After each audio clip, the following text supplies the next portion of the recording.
As soon as Khan realized that no matter what he did, he had no choice but to flee the Rocco's empire, his countenance turned to that of an infuriated man. This can't be happening. Do you know how much I've worked just to settle myself in this empire? I even went as far as to take on this stupid mission just for the sake of securing my future till I became a 6th-stage saint. And because of you, all my efforts have been ruined, shouted Khan at Rathnar. Huh? Why are you blaming me? You were going to be found out sooner or later anyway. My soul getting bound to yours is not that serious, retorted Rathnar. Not serious, my ass. Before you, I at least had an option to stay inside this empire. And now, all the powers present here will be after me. And even if I somehow manage to survive or become the emperor of this place, the other empires would still send their heroes and top saints after me. How the hell am I supposed to take on 12 empires on my own, even with the support of one? Complained Khan with an exasperated expression. On top of it, this tablet is also a precious secret that they all have been looking for. So I'm basically the most wanted man in the world because of 2 reasons that all of them are desperately after. He rebuked the emperor. TCH, so dramatic. If you can't handle the situation, give me the control of your body. I'll keep us both alive, replied Rathnar. Go away, said Khan. I need to make a plan. That way, I will get to escape without losing anything I have here in this empire, said Khan. Just then, Omega spoke. Master, she's coming close. What do you want us to do? As soon as he heard the words, a light bulb glowed over Khan's head and a plan hatched in his mind. That bitch tried to kill me for this tablet, didn't she? Let her have it, said Khan with an evil grin. Ronan, Cyril, and Omega, here's what I want you to do, spoke Khan and relayed his newly hatched plan to his subordinates. Half an hour later, Celine Armitage appeared in this grand ancient hall while being mildly injured from all the traps and mazes she went through to reach here. Finally, it's mine, said Celine with an elated expression and walked close to the tablet. Come forth, my descendant. I have been waiting for you. A tyrannical and archaic voice resounded in the hall. Who is it? Asked Celine in a frightened tone as he prepared her swords to fight.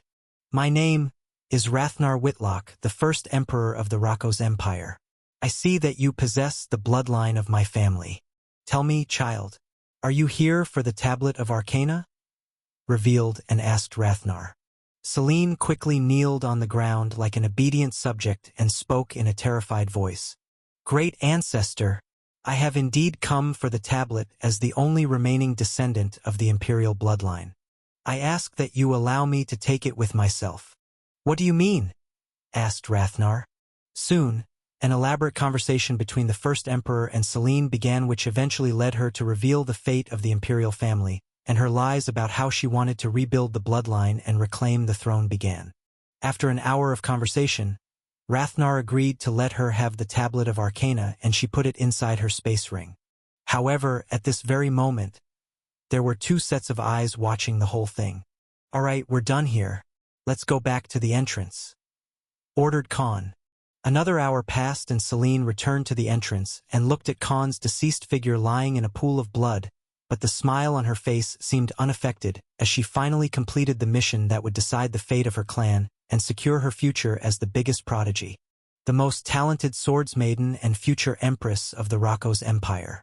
But suddenly, her mind started becoming hazy and Celine felt like the world around her was turning upside down. Thud! Celine fainted and fell on the ground. She woke up 20 minutes later and decided to quickly depart the final zone as she feared losing her consciousness again. There was no room for any mistakes until she arrived at her entry zone and delivered the tablet to her faction. She left Khan's corpse without any care and began her journey back to the door she came from. What a moron! I guess it is right that she should pay for killing me, spoke Khan, who appeared from the shadows while his doppelganger on the ground disappeared. We have everything we need. There are still 5 days left till the expedition is officially over.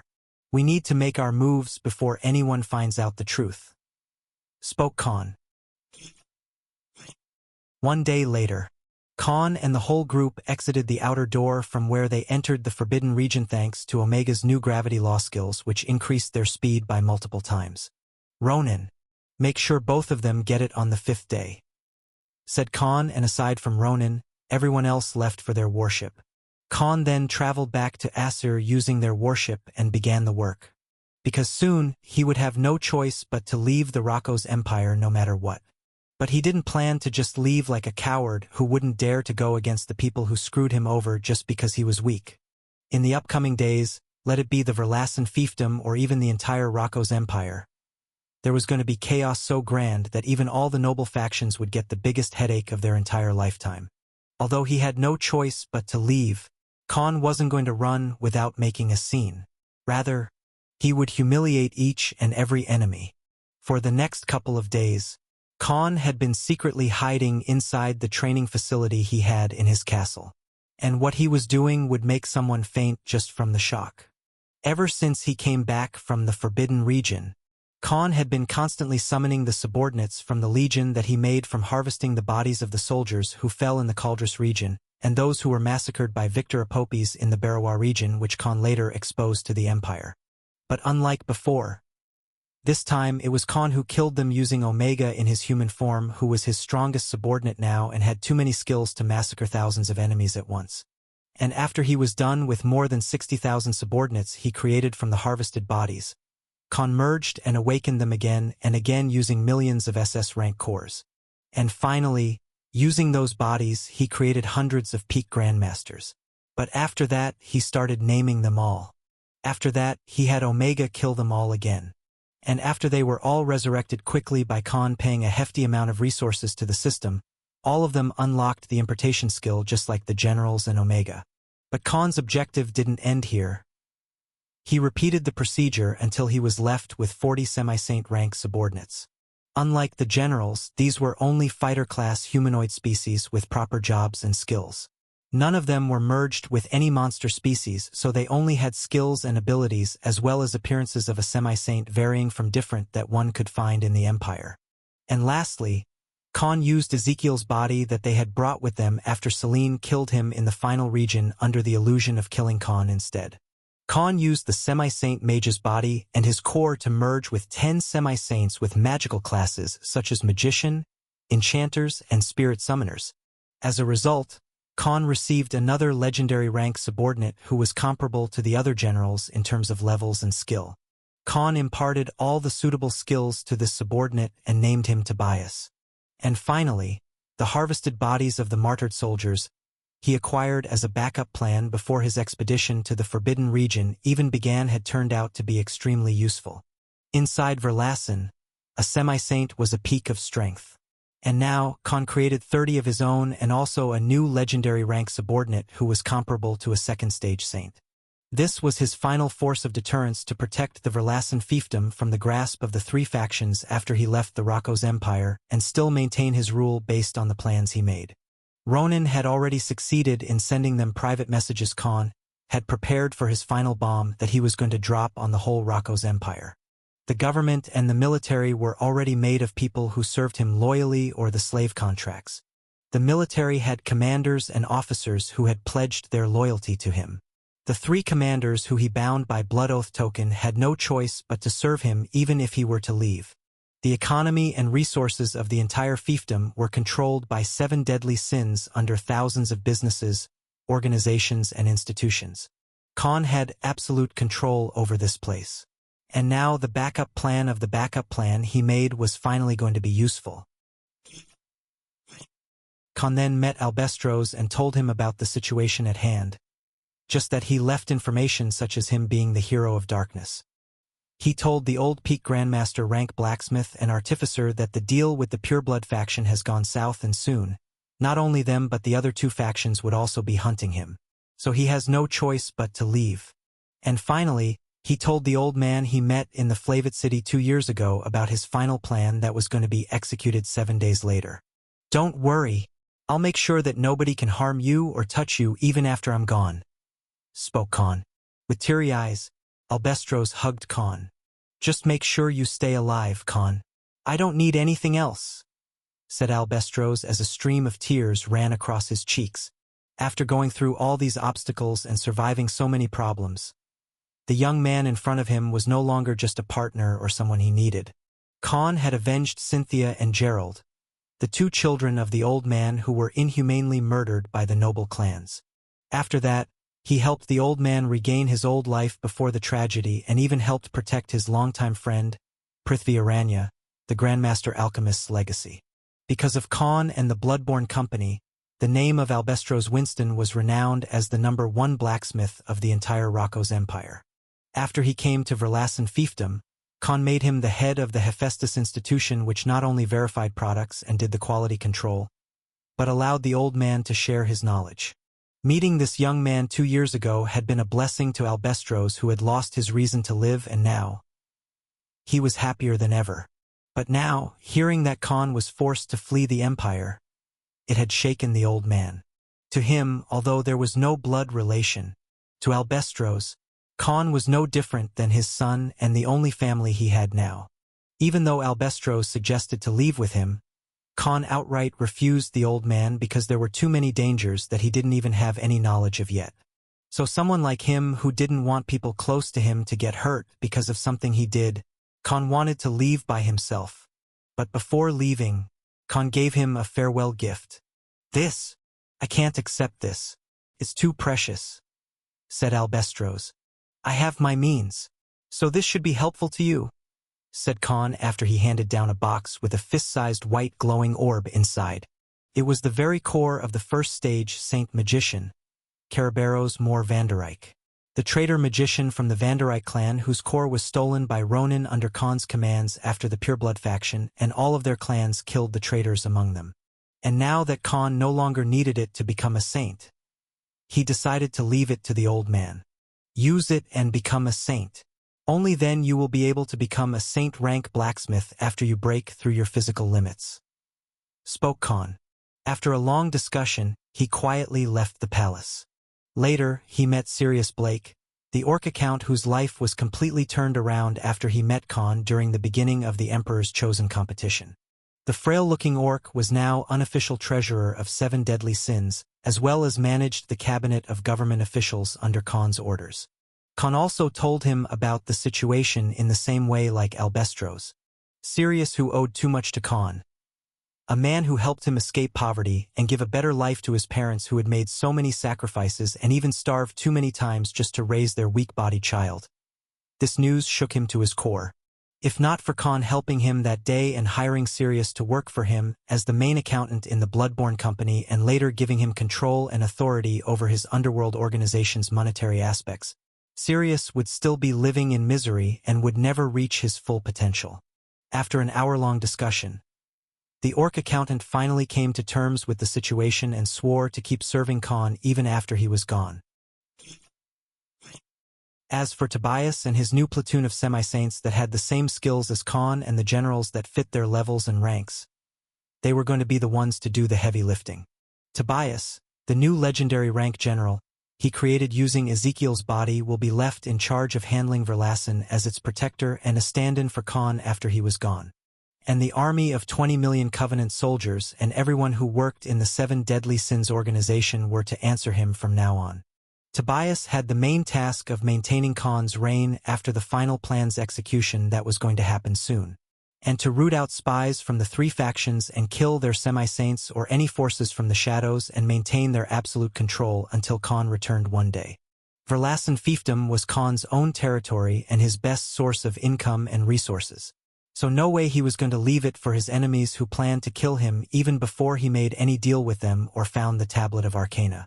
After making the final arrangements, Khan quietly left Verlassen with all of the generals and Omega. He took a deep sigh and spoke in a worried voice. "Now, there's only one person I have left to meet." In the southern region of the capital Rathna, a secret meeting was held in a castle inside of Rukon district. And this castle was owned by the side branch of the 7 Deadly Sins organization that still functioned in the capital. A heavily guarded envoy arrived and a figure under a black veil appeared on the terrace of this castle that was isolated by various magic formations and illusion barriers. Under the serene moonlight and mildly cold breeze, two figures appeared in front of each other.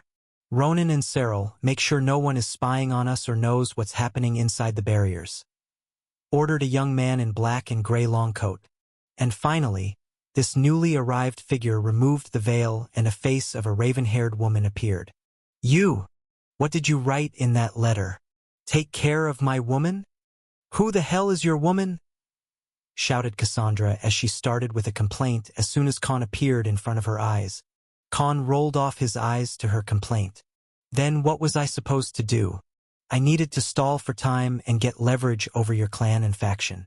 Otherwise, there was no guarantee that you'd still be living properly and not get sold off to someone else because your family wanted some benefits. That was the only way I could save you, he said. So you didn't mean a single word of it? Asked Cassandra in a dispirited voice as she averted her eyes. No, yes, no, I didn't mean it like that, said Khan with a flustered expression. I see.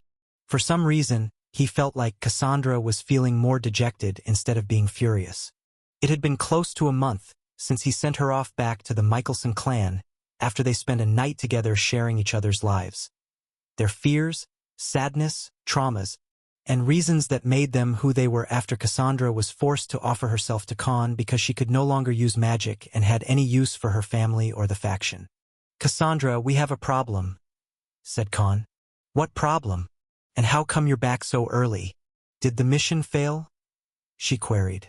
As they both sat across two luxurious chairs, Khan told her everything about what happened with the mission. Other than his real identity as Hero of Darkness, he told her how he got the tablet and how Ezekiel and Celine tried to kill him. And now that he had no choice but to leave the Rocco's empire, he came to meet her. He even told her his final plan and what was going to happen soon. Those bastards! They planned to kill us even before the Emperor's chosen competition? How can my parents try to send me to get the Tablet of Arcana while they knew that I'd be killed even if I somehow got it? Spoke Cassandra, who was shaken to her core. A direct descendant of the Lesren Michelson's bloodline who can't use magic or has a fighting class. That's the biggest taboo of their clan. No wonder they abandoned her, said Rathnar in Khan's mind. System, put this old fogey in the back of the pedestal, commanded Khan as he didn't want to get interrupted.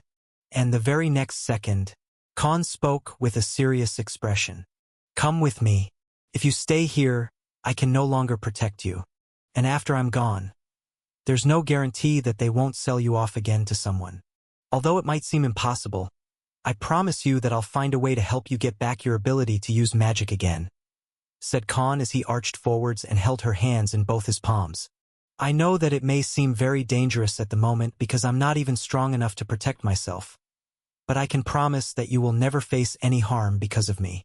But if you decide to stay here, no excuse would secure your future. Not in the capital and neither in my fiefdom. He elaborated. This was the main reason why Khan came to visit Cassandra here today. First, it was the life debt, and then it was a sense of pity he felt for her. But now, after spending that night together with her in a similar environment like this one, when Cassandra had tried to commit suicide, there was an unexplainable bond between them. As friends or due to a sense of inkling because of their similar lives, Khan hadn't put a word on it. But he knew one thing for sure, that he wanted to protect Cassandra out of his free will. Which was why he couldn't just leave her at the mercy of her family, clan and the neutral faction again. Hence, he came to take her with him even if it meant taking some risks, because after his departure, she was only going to have a miserable life because of her current situation. But to his words full of worry, Cassandra closed her eyes and asked in a saddened voice, Why? Why do you want to go that far for me? She asked and opened her eyes again. If I also disappear, it would raise too many questions and your true plan might get exposed to everyone. And after that, the three factions will hunt you down with all their power and resources, she said in a resolute voice. She understood what kind of risk Khan was taking here. If she tagged along, his final plan will be seen through in the future because not all the people in the world were brainless idiots. Soon, someone would be able to connect the dots and all of Khan's efforts would turn useless. From what he told her, The success of his plan would not only affect him but also the fate of the 220 million common citizens of the Verlassen fiefdom. But he was still willing to risk it for her sake. Is it because you feel pity towards me? Or is it because you still blame yourself for my condition? Asked Cassandra in a serious tone and shook away her hands from Khan's grasp. It's not like that, said Khan as he was suddenly caught off guard. For some reason, he couldn't find a way to explain why he wanted to do that for her. Neither to Cassandra nor himself. It's just that I want to see you safe. That's all, said Khan with a conflicted expression, failing to convince both of them at the same time. I see if that's the case. Then I have my answer ready, said Cassandra as she looked Khan straight in the eyes. So will you come with me? Asked Khan in a worried tone. To his question, Cassandra clenched her fists and a voice full of warmth and care towards the man in front of her appeared on her face, and she finally declared her decision. No. Cassandra's sudden refusal to his offer surprised Khan. It was no different than her accepting a cruel fate instead of taking a risk that came with running along with him. Are you out of your mind? Your whole life will be destroyed if you stay here, yelled Khan at Cassandra. I know I have gotten you mixed up in my life ever since I lost my powers, but I'd still prefer to not burden you when you have many problems of your own. If your plan is foiled, you won't even have enough time to escape. The Tablet of Arcana is something that empires would go to war with each other for. If I come with you, you will always be in mortal danger, elaborated Cassandra as she described her reason for refusing. You don't have to risk your life for my sake. You have already done more than enough, said Cassandra in a gentle tone. But to her reasoning, Khan looked around in an exasperated manner and had a dumbfounded expression. So am I hurting your ego or something? Is accepting my help against your pride? And are you an omniscient God? How do you know that you'll burden me? Don't make me kidnap you. Just run away with me. We will figure out a way later. And once you get your ability back, then you can return if you want to, spoke Khan in an intimidating voice. He did not care for her stubborn feelings. If you want to appear righteous and strong, at least have the strength to back up your claims first. As things stand, your situation is no different than a headless chicken, he iterated. Let me ask you, if I hadn't lost my powers, would you have still asked me to come along with you? Asked Cassandra with a curious gaze. Why would I? You'd be safe that way, so it'd be an obvious choice to let you stay here, said Khan without a second thought. Ersh, this guy. I expected it but still hurts to hear that, murmured Cassandra. Then you don't need to worry about me then. Go, leave you heartless jerk, said Cassandra with an irritated tone. What? Asked Khan. He sensed something was amiss. What do you mean? He asked. Boom. A sudden burst of world energy and mana occurred and Khan was frozen under an immense as well as leaden pressure that almost made him kneel. You how? Asked Khan, whose body was suddenly covered under a raven black and violet aura. Somehow, the woman in front of him who couldn't even use magic and had her life destroyed because of it, Cassandra was now a saint. Utter silence ensued as Khan kept looking at the Cassandra intensely, while his bewildered expression was clear and easy to notice. What in the holy hell? Thought Khan as he was having a hard time swallowing this sudden revelation. Khan quickly held her hands again as soon as Cassandra lowered her saint force pressure. System, scan her, he commanded. Huh? Why are you holding my hands again? Asked Cassandra. Because I'm happy for you, he said. This is the second time. I'm having an impression that you're just looking for an excuse, said Cassandra with a shy voice. Scanning completed. The subject named Cassandra has indeed become a first-stage saint and her current level is 283. The system concludes that after the host sacrificed a part of his soul and saved Cassandra Michelson's life, her soul underwent a transformation, and to successfully complete this procedure, the body itself shut off the flow and access to mana and world energy. In other words, both her soul and body were in a hard reboot mode, so that's why the subject couldn't use her magic, reported the system. The system detects that her soul is now 3 times stronger and brighter than before, and the subject's body itself has 4 times more affinity and conduction capacity towards mana and world energy. And the more she rises in ranks and levels, the stronger her soul and body's natural talent and affinity to mana as well as world energy will increase. Continued the system. Khan's eyes were wide open again as he was looking at Cassandra. The latter on the other end felt like Khan was simply too surprised that he could not think straight anymore. "So you mean she's just like a chosen hero of a god now?" asked Khan in a dumbfounded tone. "No, but her potential has been increased by many folds. As per the system's estimation, she will have a soul and body comparable to the host when she is at least a 7th-stage saint. After that, she will be on the same level as any other chosen hero summoned in this world," replied the system.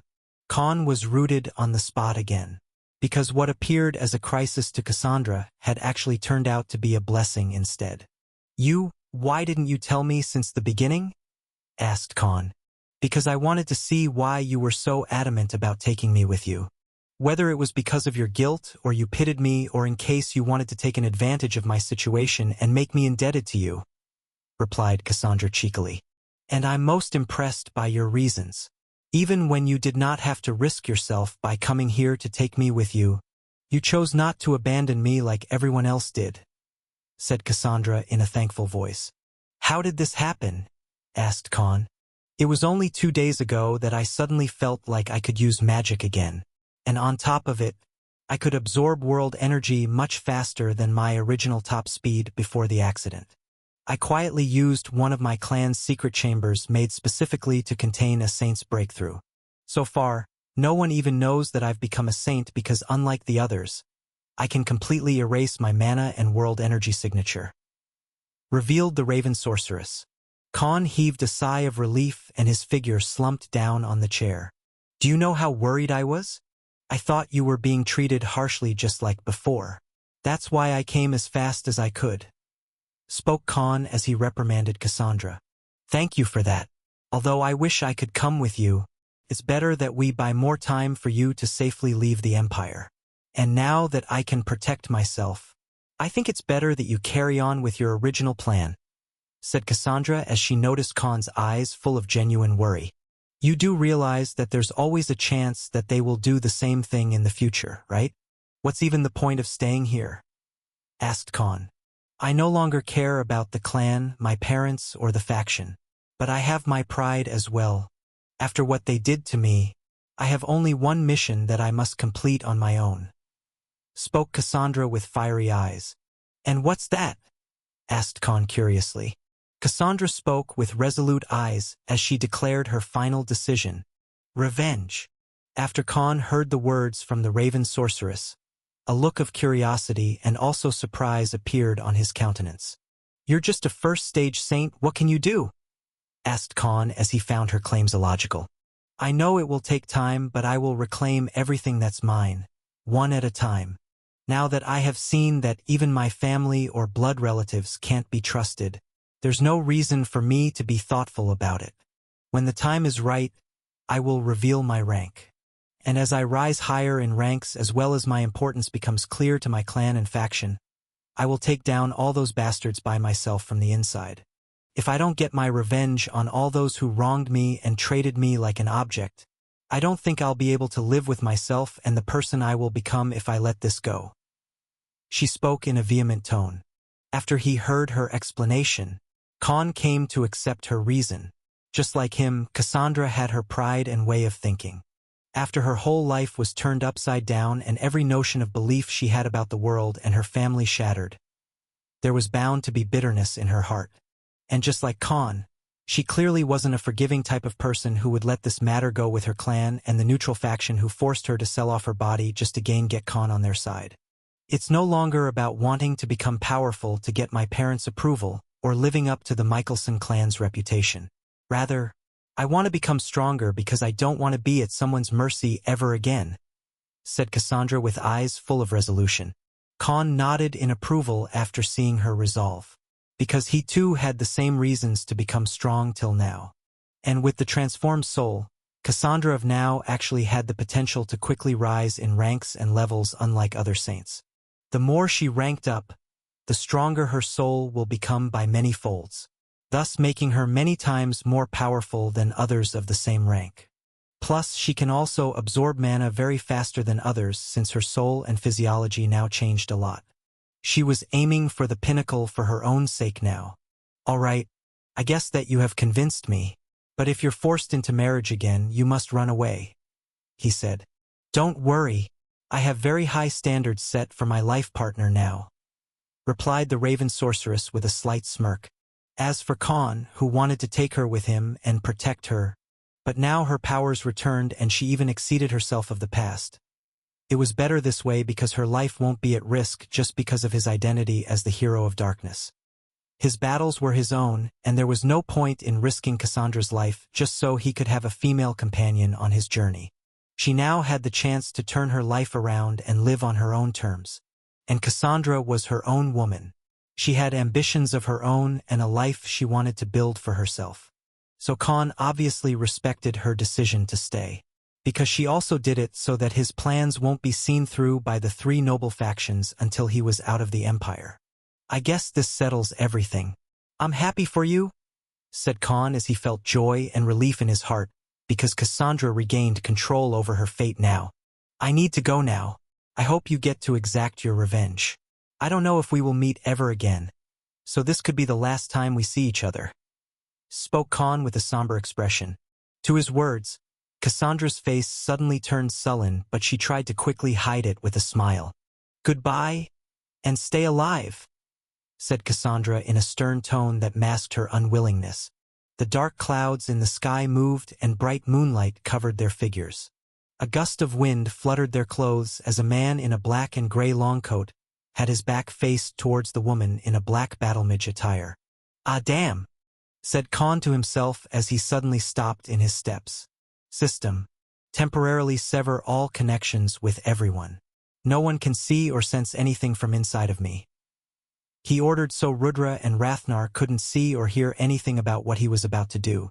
A sense of loss suddenly hit him and finally, he understood why he came this far for Cassandra and wanted to take her with him. He quickly turned around and looked towards the Raven Sorceress. Shock! But at the moment, Cassandra's figure had completely disappeared from the spot, and Khan failed to notice her presence, as if she was never here in the first place. Khan then turned back his head as he originally was, but before he could react, Cassandra was already present behind him, and without giving him a chance to speak, she grabbed Khan by the collar and pulled him close to her face. Smooch! Cassandra kissed Khan on his lips out of nowhere without any forewarning or explanation. She gently kissed him as if this was the last time she would have the chance to do that. After 20 seconds, she finally let go of him and their lips parted ways. I'm sorry, I got carried away. But it's also your fault for being clueless, said Cassandra with a red tinge on her cheeks. I'm the one who should be sorry, replied Khan, the dumbass who finally managed to connect the dots and make sense of Cassandra's feelings throughout their conversation. Why? Asked Cassandra as he felt like she did something that she couldn't go back from. Because I'm a guy, and you're doing my part, said Khan and pulled her in his embrace as both of them locked lips again. But this time, it was filled with passion. As the cold breeze passed by, black silhouettes of a man and a woman under the bright moonlight embracing each other came to be. For both Khan and Cassandra, this was the night of the first kiss. Cassandra and Khan embraced each other in an intense and passionate kiss, as the former had her arms wound around his neck, while the latter had his arms wrapped around her back. A couple of minutes passed, but both of them just did not want to let go of each other as the surge of emotions and intimacy made them relish this kiss many more times than expected. As they finally parted their lips, an exhilarated expression appeared on both their faces. Cassandra hugged Khan tightly while the latter kissed her forehead. I have so many things to say to you, but I will keep it short, spoke the Raven Sorceress. Thank you for everything. When the world abandoned me and even my own family traded my life, you stopped me from committing suicide. If not for you, I would have died a foolish death and not see my powers coming back. after I finally got my powers and could use magic, and when I broke through to become a saint. The first thought in my mind wasn't about revenge or showing off to my family or those who betrayed me, but it was to share the happiest moments of my life with you," she said with a smile on her face. "Before your aide contacted me, I had been eagerly waiting for you to return. I know we have been close to each other in the past 2 months only, but for some reason, I feel like I have gone through a lifetime of experiences with you. And now that I know that you also didn't forget about me or chose to leave me when things got tough for you, it feels as if you are the only person whom I can trust in this world," said Cassandra as she gazed deep into Khan's eyes. "And when you came back for me while knowing all the risks, I knew my feelings and judgment of your character weren't wrong. That's why I felt dejected that you wouldn't take me with you if I didn't lose my ability. Part of me still wants to go with you, but I must stay here and finish my goal. But I know one thing for sure, that I like you. I like you very, very much," confessed Cassandra confidently with a blushing face. Khan let out a flustered smile as he found her confident approach more pleasant for some reason. And now it was his turn. "First time we fought, I came to respect you because I could see all your hard work and skills. Even then, you accepted your defeat like a true warrior. Among all the other heirs from the noble factions I've met, you're not overly prideful or conceited as them. Unlike them, you actually had the strength and talent to back up your claims. Then you admirably fought against that legendary monster to protect so many people.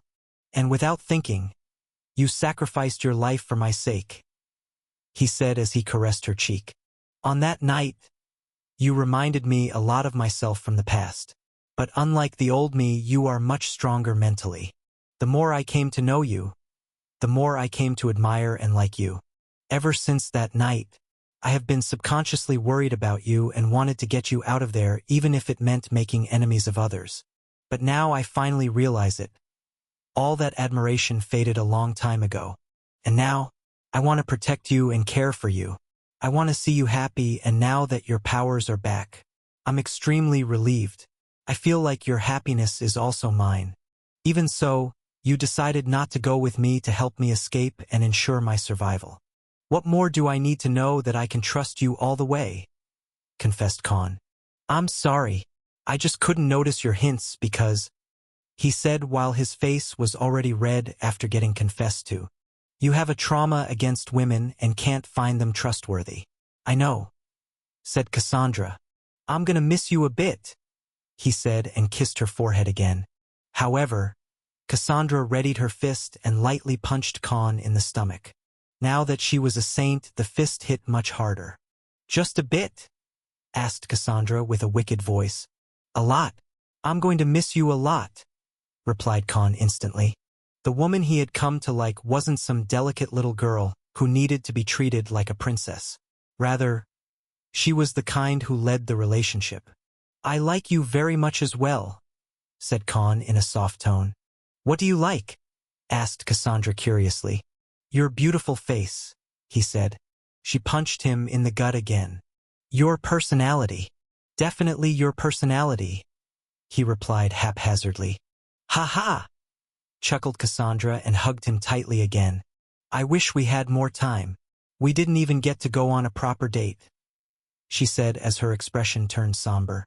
"Me too," said Khan as he rested her head on his chest. Cassandra was the first woman who made his heart flutter. She then became his rival in the competition, but he acknowledged her talent and hard work. Later, she sacrificed herself to save his life without thinking about the consequences. And after Khan stopped her from committing suicide and spent the night talking with each other, the bond between them had deepened more than just normal friends. It was no longer about their life debt, but rather the bond they developed that night when Cassandra and Khan met again. In a way, Khan saved her from becoming like the old him as Elric, and Cassandra became someone very close and also gave him closure for the mental burden he had been carrying to this day. Khan could feel that he no longer had trauma with women, but after gazing at the woman in his arms, he realized that it was just his bad luck that he met the wrong kind so far. Become the most cunning, manipulative, and ruthless woman if you have to. Don't let anyone decide your fate ever again, he said as his voice turned heavy. Next time I see you, you better have exceeded my expectations, said Khan as he grasped her left cheek in his right palm with his eyes full of warmth and worry for Cassandra. Cassandra nodded in affirmation. She knew that if she wanted her revenge, she had to change herself. And the following moment she had a demand of her own. If I ever find that you have been running around with some other woman, I will kill you myself, said Cassandra with a bright smile while emitting intense killing intent. Khan on the end chuckled. Instead of finding those words possessive, he found them cute. And next time you return, make sure you come back as the strongest guy in the room, said Cassandra with a firm tone. Khan nodded to her words. If not for both of them being weaker, things wouldn't have become this way and neither of them would have had to make these sacrifices. After discussing things for another hour while stealing kisses from each other again and again, both of them decided that they should record this memory. Both used artifacts of their own and took stills as well as recordings of them together, to use them as a pleasant memory of each other. And when the time to part their ways came, Khan used Lucifer and created a void crack in front of him. Is that space magic? Asked Cassandra with a bewildered expression. But instead of responding to her question, Khan spoke in a resolute voice. Saints live more than a century, so wait at least a decade or two for me. You're not allowed to let any other guy make your heart flutter in my absence. To his jealous words, Cassandra casually replied, Don't worry, I don't think I'll find a more charming, handsome, reliable, and mysterious man anytime soon, she said and winked at Khan playfully. I will return one day. I will tell you everything about me then, he said while looking back at the most beautiful woman he met in both of his lives so far. Khan then jumped inside the void and disappeared from the place as if he never existed. This was going to be the most memorable and happiest night of his life. Tonight, he got confessed to for the first time, learned how to be truthful about his feelings for someone else and overcame his trauma of women because of Cassandra. And now, he had one more reason to return to the Rocco's empire in the future. And finally, he bade farewell to Cassandra Michelson aka the Raven Sorceress and also his first love. After Khan was finally done with saying goodbyes to all the important people, he and the subordinates used various modes of transportation and traveled to the closest city from one of the borders of the Rocco's empire. Currently, he had east and north sides of the empire where he could escape from. But he chose the eastern region for a particular reason. Because this side was closest to the no man's land zone where even the top saints of the Rocco's empire didn't dare to venture. As for the reason why, it was because no man's land was shared by the two neighboring empires at the same time. It was more of an interjection between three empires and the 500 kilometers of area was basically a hot war zone. If one side invaded it or tried to attack either of the two opposing empires through this region, it would be considered a declaration of war.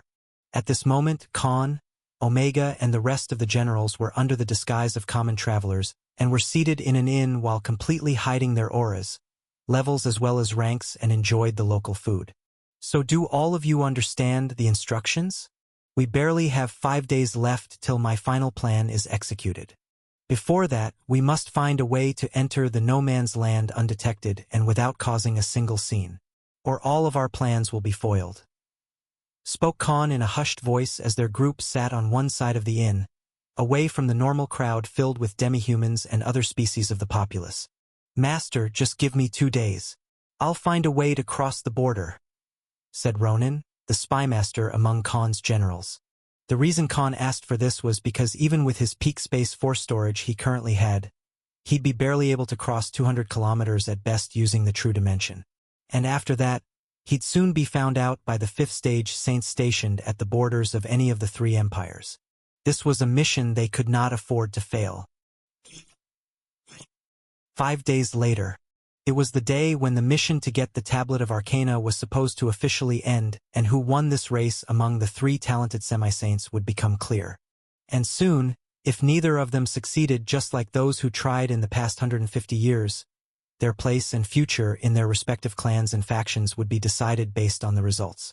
Other than the faction whose representative actually got the tablet and got out even before the time window of the Forbidden Region closing came, the other two would still be on the edge of their seats. However, while the noble factions were concerned about the results of the expedition, a sudden recording spread across the entire Rocco's empire this very morning. And the contents of this recording shook the entire empire as well as the basic foundation of its structure. A face of a man donned in regal gray attire appeared in front of the screens of the projection artifacts, and every single village, town and city of the Verlassen fiefdom had this same recording displayed on the wide broadcasting screens. And the man exuding authority and dominance was the most famous figure of the entire Rocco's empire for the past 1 year. People of the Verlassen fiefdom as well as Rocco's empire. If you're watching this, means I, Khan Salvatore, the sovereign of the Verlassen, am dead, declared Khan in the recording right off the bat. This is a precautionary last recording I made for the worst-case scenario. In case my worst fears have come to reality, this last will of mine shall be spread throughout the empire and everyone will come to see it. His voice resounded in the whole empire. Let it be households who suddenly received these artifacts on their doors, or a crowded in where some customers started playing the videos without any notice. Majority of the populated zones filled with people going about their lives quickly came across this recording.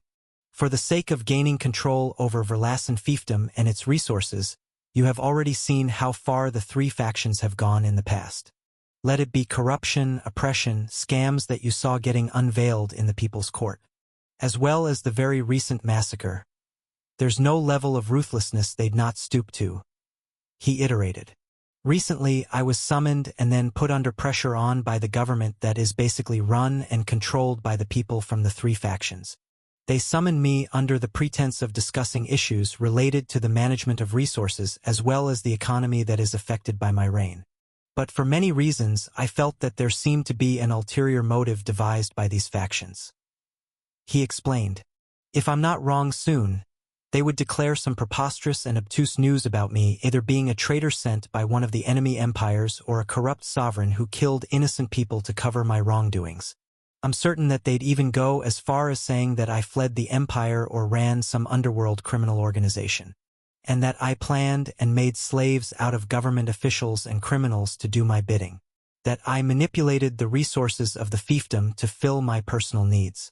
I won't even be surprised if they called me the reincarnation of the devil himself. He said jokingly.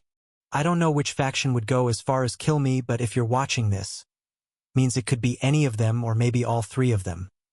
He spoke in a serious tone. So in case I die, I have already made arrangements for that scenario. From here on, I declare Verlassen as an autonomous fiefdom under my last right as its sovereign. The government running the fiefdom shall be self-sustaining and people should be able to vote for the officials and leaders from now on. There shall be complete transparency of where the funds and resources of the government are used, and those records should become accessible to any normal citizen of the fiefdom. The army and every governmental as well as economic institution will have their own authority and would be independent of any input or influence from the government of the Rocco's empire. The rules of trading and commerce shall be declared soon by the government of the fiefdom, and the commanders will have the access to use the full military forces, said Khan in an authoritative tone, befitting of a sovereign. In case any of the factions try to overthrow the government, I ask that the military and government of the fiefdom to take arms against them. And citizens should not accept whatever reason they may give, because the one who tries to take over Verlassen, spoke Khan as he ended his speech in the recording that echoed in the entire Rocco's empire, are also the ones behind my death. After the recording of Khan's final words and his last will spread in the entire Rocco's empire, the public outrage against the three rose to the peak. Whether it was the Verlassen fiefdom or the rest of the empire, to them, Khan Salvatore was someone born amongst them. With his hard work and unyielding will, he rose in power and strength and righteously ruled over the people of his fiefdom and made their lives better. He was a hero to many after his recent deeds with the People's Court and how he got rid of the monster waves that killed millions of innocent people every year. On top of it, the demi-human faction's recent massacre of 20,000 soldiers just to besmirch Khan's name had already ignited the flame of hatred towards these noble factions who saw their lives as nothing but livestock. And now, Their icon and champion of the commoners was killed by these very factions just because they coveted the fiefdom and its resources. This was the final nail in the coffin, and now, the entire empire was filled with public outrage and mass riots. No matter which faction one belonged to, all the noble clans, their businesses, their properties and headquarters faced thousands and millions of people either protesting against them or damaging their belongings. It didn't even take a day, and the three noble factions that were comprised of thousands of influential clans and enterprises had no choice but to put their defenses up against the angry mob. It didn't matter how strong were these clans or how powerful individuals they had. When the common citizens lost their voice of reason, the scrutiny and wrath could not be handled by the wealthy and powerful. Although things didn't go as far as people killing each other or mortally harming others, the fear and discrimination they faced was more than enough to break their hold over the empire. Anyone who was part of or even remotely connected to the three noble, which included 80% of all the noble clans in the empire, were no exception to this. With this single recording, Khan had shaken the very foundation of the empire itself, and now, the aftereffects would be detrimental to these factions, all three of which planned to kill him after he got the Tablet of Arcana. Money, authority, influence, positions in the government, control over the military as well as. Now that he was leaving, there was no reason to be thoughtful about any former partnerships with the Pureblood faction or an inside deal with the neutral faction. This way, Khan had screwed over all three of them. Although Khan couldn't kill them because he was weak, he still made them pay with a century's reputation, wealth and legacy they had on this empire. Meanwhile, on that very night, both the demi-human and Pureblood faction received two secret recordings that shook them once again. One of the recordings showed Selene Armitage, the chosen representative of the neutral faction, killing Ezekiel Nabi by stabbing through his heart while the semi-saint mage was chained and gagged. And the second one was what made them jump from their seats. Selene finding the Tablet of Arcana inside the ancient ruins, as well as her talking with the remnant soul of Rathnar, appeared in front of them.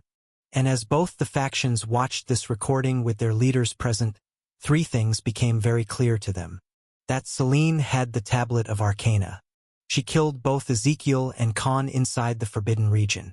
And Khan knowingly fucked them up over in case he didn't manage to come out of it alive.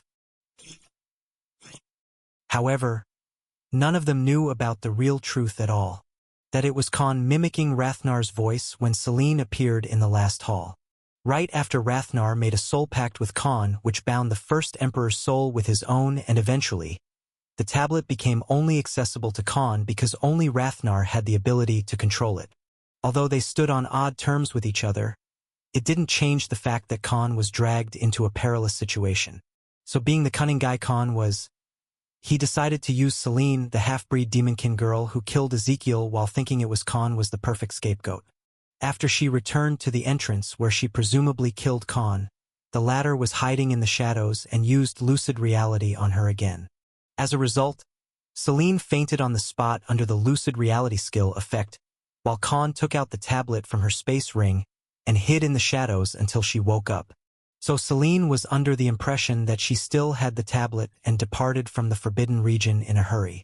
These two recordings were exactly what Khan told Ronan to deliver to the two of them after he exited the Forbidden Region.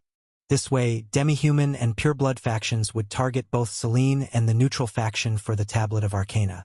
As for why he sent the recording to the once has been top noble faction called the demi-human faction, because Khan knew that once his final recording that implicated all the noble factions for his death came out, the desperate demi-human faction that paid a great price for messing with Khan and massacring those innocent soldiers would be pushed into a corner.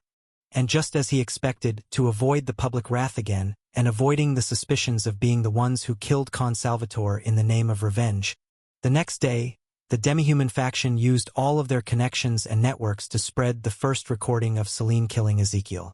And on top of it, they spread another rumor throughout the empire, that the one to actually kill Khan was the neutral faction.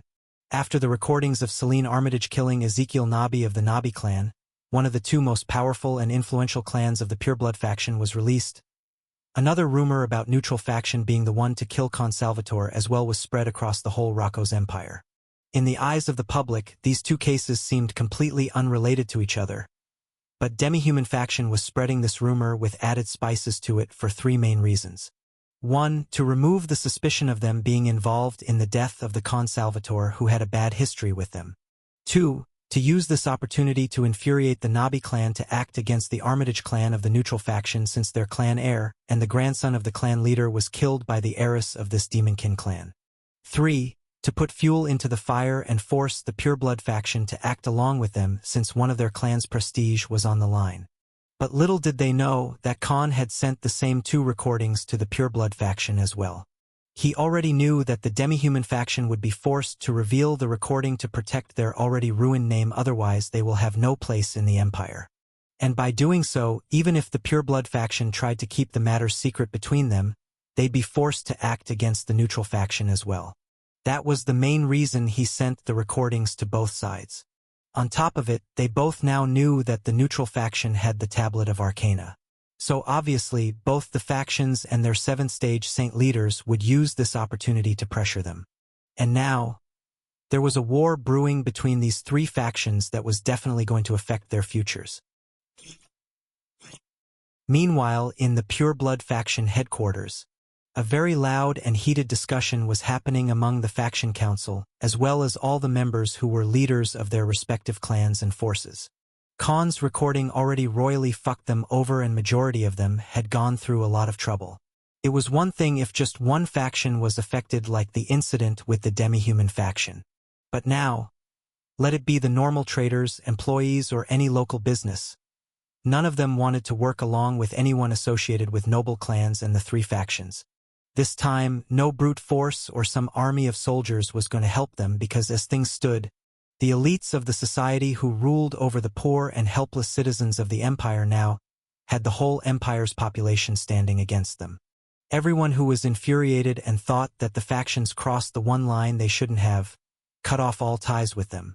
Even the government officials were receiving death threats. The military soldiers who protected the borders had refused to help these forces to maintain order since the incident with the Barawa region in Verlassen fiefdom, and the policies Khan created for the families of the martyrs were still etched in their minds.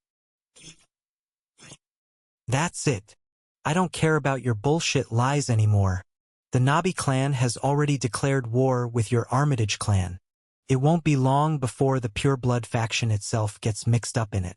Do you have any idea how many people will die if we fight against both factions? Just tell us, where is the Tablet of Arcana? Shouted Stalin Joseph, the Tigerkin faction leader of the neutral faction. Just an hour ago, they received a recording from their spies inside both the opposing sides. And it showed Celine talking with Rathnar's soul and taking the tablet with her. The 3 factions already knew that the way to use the Tablet of Arcana was to extract Rathnar's soul and control it to obtain the secret of how to become a demigod, and also use the tablet to make a breakthrough. But suddenly, the Armitage clan said that they didn't have it. According to Celine, she got the tablet from the final barrier, but when she returned, it wasn't with her. She's being questioned by the clan leader himself. Please give us some time, spoke one of the Armitage clan's representatives. Inside a cold cell under the main family castle of the Armitage clan was a young woman tied in chains. Celine Armitage, the heiress of the clan who betrayed Khan in the final region, was now in a completely sorry state. Her battered and bruised body was currently enduring intense torture and agonizing pain at the hands of her own clansmen. Her body was riddled with wounds and multiple lacerations, and her once beautiful face was now swollen black after being hit too many times. "Argh!" wailed Celine loudly. "Cough! Cough!" She coughed out blood as a small knife was pierced in her thighs, and one of the people carrying out the torture punched her in the gut. "Step! Step!" A purple demonkin man, donned in regal red robes, walked in. "Has she talked yet?" asked the man. "No, Lord Clan Leader. She keeps denying it," replied one of the demonkins. "Father, please stop this. I don't know what I've done wrong, but please spare me," spoke Celine while her mouth kept coughing blood while her eyes were full of tears. "Tell me, where did you hide the tablet?" asked her father. "I don't know where it is. It was with me when I escaped the Forbidden Zone." but it suddenly disappeared when I came to hand it over to our clan's elders. Spoke Celine with a distraught and sullen look. She had lost a lot of blood, so her appearance had turned very ghastly. Let me ask you then, did you kill any of the other two? Asked the clan leader. Yes, I killed Con Salvatore. She quickly replied to solidify her story, since by now, it'd be clear that he died in the Forbidden Zone. Lies! You have been lying to us all the time, shouted her father in an enraged tone. And the next moment, he activated a projection artifact they received just a few minutes ago. And a recording hovered on a holographic screen above the artifact. It was the video of Celine killing Ezekiel, not Con. And then her talking with Rathnar's soul and getting the tablet with an exhilarated expression on her face. You selfish runt. Did you plan to keep the tablet for yourself? Do you know how much trouble we're in? Because of you, the Nabi clan is preparing for a full-on war with us. The faction leader is furious with me, and the Michelson clan is pressuring us to give the tablet to the faction council. He yelled at his daughter. Her admitting killing Con and not Ezekiel already threw away her credibility, because of which even her father thought that she was lying to keep the tablet for herself. If she did not reveal the truth, Celine and their entire clan were doomed. At this moment, while the whole empire was in chaos, Con, with a changed appearance, was casually sipping tea in a high-end restaurant and looked outside in the direction of the border. Master, it's done. It's time for us to leave, spoke Ronan, who suddenly appeared out of thin air. At this moment, other than Albestros, Sirius, Tobias and Cassandra, no one knew that Con was still alive. Con spoke with a content voice as everything was going according to his plans. All right then. It's about time we finally leave this empire. The very next day, Ronan and Con disguised themselves as the spies of the Rocco's empire after the former stole their identities, gathered personal information as well as their squadron IDs, secret passwords among the group, and copied their appearances using the metamorphosis ability. This was a group that excelled in invading the territory of the enemy empires, the elites of the elites when it came to spying. And Ronan had already captured them to take their place so they could use their identities to reach closer to the no man's land. Con then used Dimension Void skill to create a void crack and traveled to the very center of the no man's land without getting detected by any of the sides. All he saw was dense and forested regions, mountainous valleys with remains of some ancient civilization that might have lived in this region thousands of years ago. Him and the subordinates quickly got rid of regional monsters and created a safe zone of 50 kilometers for themselves. Since a breakthrough into a new realm was going to cause a very big commotion, Con needed a safe place where he would not be disturbed in any way. Then they found a desolate cave big enough to live comfortably for a few days. But right when Con was about to start his ascension to the new realm of power, "Hey kid, you're crippling your future," spoke Rathnar in Con's mind. "What do you mean?" asked Con. "A normal breakthrough like this is easy, but it will hinder your body's potential while rising to higher ranks. Why do you think the highest stage people can achieve these days is a 7th or 8th stage saint? It's because they're making a fundamental mistake during each rank up," elaborated the first emperor. "And what mistake is that?" asked Con with a puzzled expression. "Not compressing and condensing their mana and world energy till they have twice the amount to make a second breakthrough," he said. "But doesn't that take decades? I don't have that much time, and I don't have any means to help me compress that much mana and world energy inside my body without getting killed in process," spoke Con in a refusal. "You do. Why do you think everyone is after the Tablet of Arcana? The Chamber of Exaltation can do exactly that," revealed the first emperor.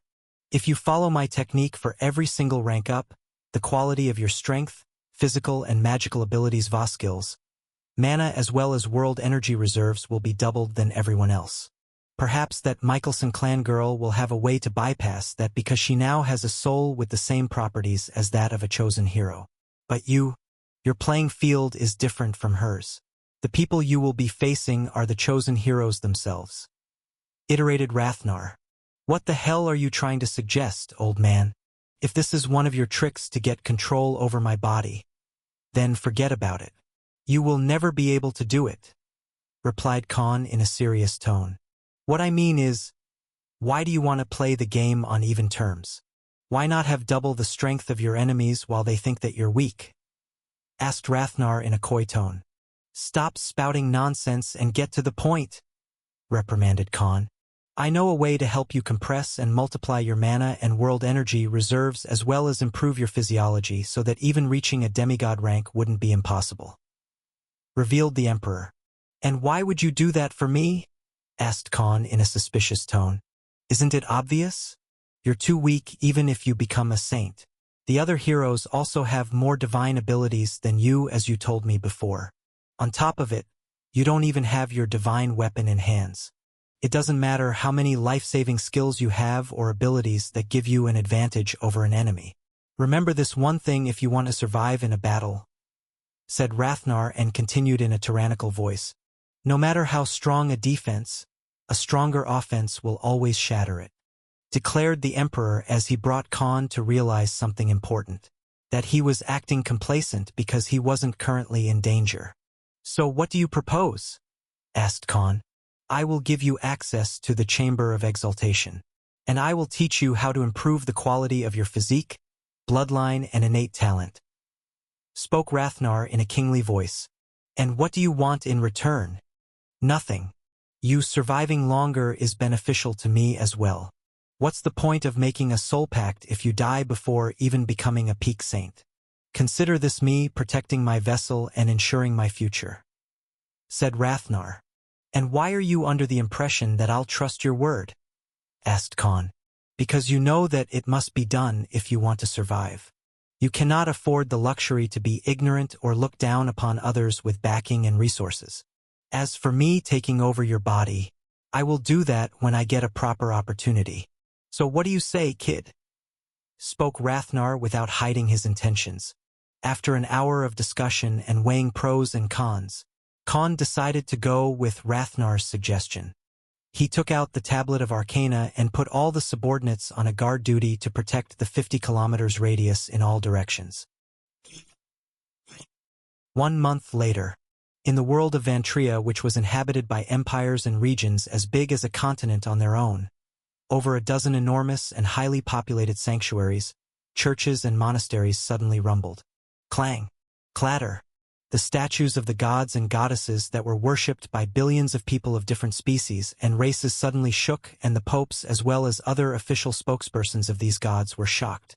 Soon, a meeting to exchange the most important issue in the world was held between these representatives and the respective emperors of their empires. And all of them had only one topic to discuss.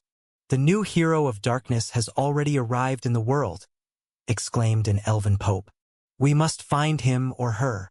The new chosen one of God of Darkness is the final key. If we don't act now, the other empires will find that person first and we will be at a great disadvantage. Spoke the Elven Emperor. Theirs was an empire that served God of Nature. Similar scenes happened in the other empires of the world that received the divine message from their respective gods.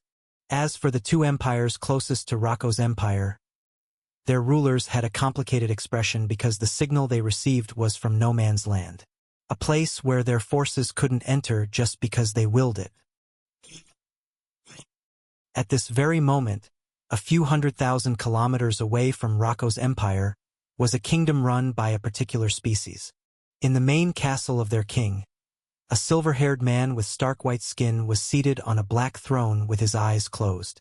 Suddenly, he felt a sense of foreboding and quickly opened his eyes that glowed red. His body suddenly turned into a blood-red mist, and in just a few seconds, he appeared on the tallest tower of this pitch-black castle. A chilling breeze under the bright moonlight fluttered the regal robes of this vampire clad in black and green attire made for a sovereign. His waist-length hair danced along with the cold breeze of this tranquil night, and he spoke with a grim tone. So they sent another one. With this, all the chosen heroes have arrived in this world. I need to find the new hero of darkness before anyone else gets him. Let's see if he is worthy to follow the footsteps of his predecessor.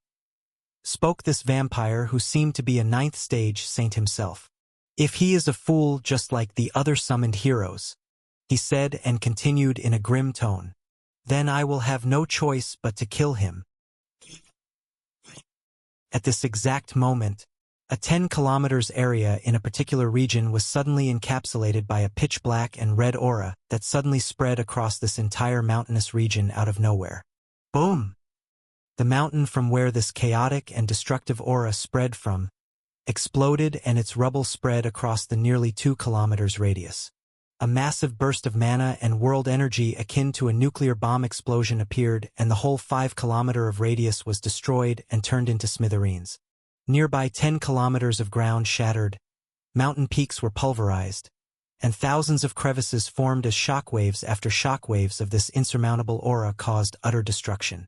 At the center of this pure destructive force and explosion was a figure of a man in a black and gray regal attire of a sovereign. This man finally opened his eyes as nothing but only a look of absolute power and dominance appeared on his face. Just then, the system notified him in his mind. In the deepest central part of the no man's land, the interjection point between 3 enemy empires, a breakthrough of a man destroyed 10 kilometers of the forested region, as if a world calamity was birthed at the center of this place. In the middle of the sky, a man in a black and gray long coat and attire that made him look like a prince of an empire steadily floated. And based on the density as well as overwhelming pressure exuded from his body, the man was a being that entered the realm of the strongest creatures in the world. Khan, who was now able to fly in the air, had a content expression on his face after finally becoming a first-stage saint. For the past 1 month, he spent all the time inside the tablet of Arcana that he gained access to from Rathnar. Inside the pocket dimension, he spent 1 million SS rank cores and used Ability Absorption's new function to constantly raise his levels and absorb mana, as well as the body of the Guardian Dragon, which was rich with world energy in both the physical body and the core.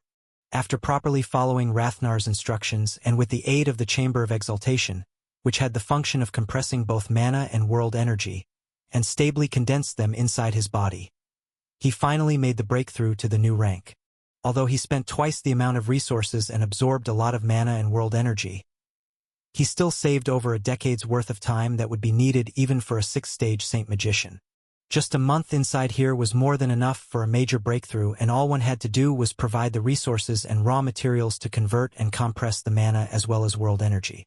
Only then did he realize that Tablet of Arcana and Chamber of Exaltation were indeed worth waging a war for, and no wonder the 3 noble factions would even sacrifice their heirs and representatives to get it. But without Rathnar's knowledge, Khan knew that no one would be even able to activate the functions of the mechanisms set inside or know how to absorb that energy. System, give me a report. Let me see if waiting for 3 arcs was worth it or not, commanded Khan. Following are the statistics of the host. Name: Khan Salvatore, host. Species: human. Job: all for 1. Rank: first stage saint rank. Level: 287. Strength: 62,994. Agility: 55,029. Dexterity: 60,351. Defense: 55,698. Mana: 73,947. World energy reserve capacity: 9.8%.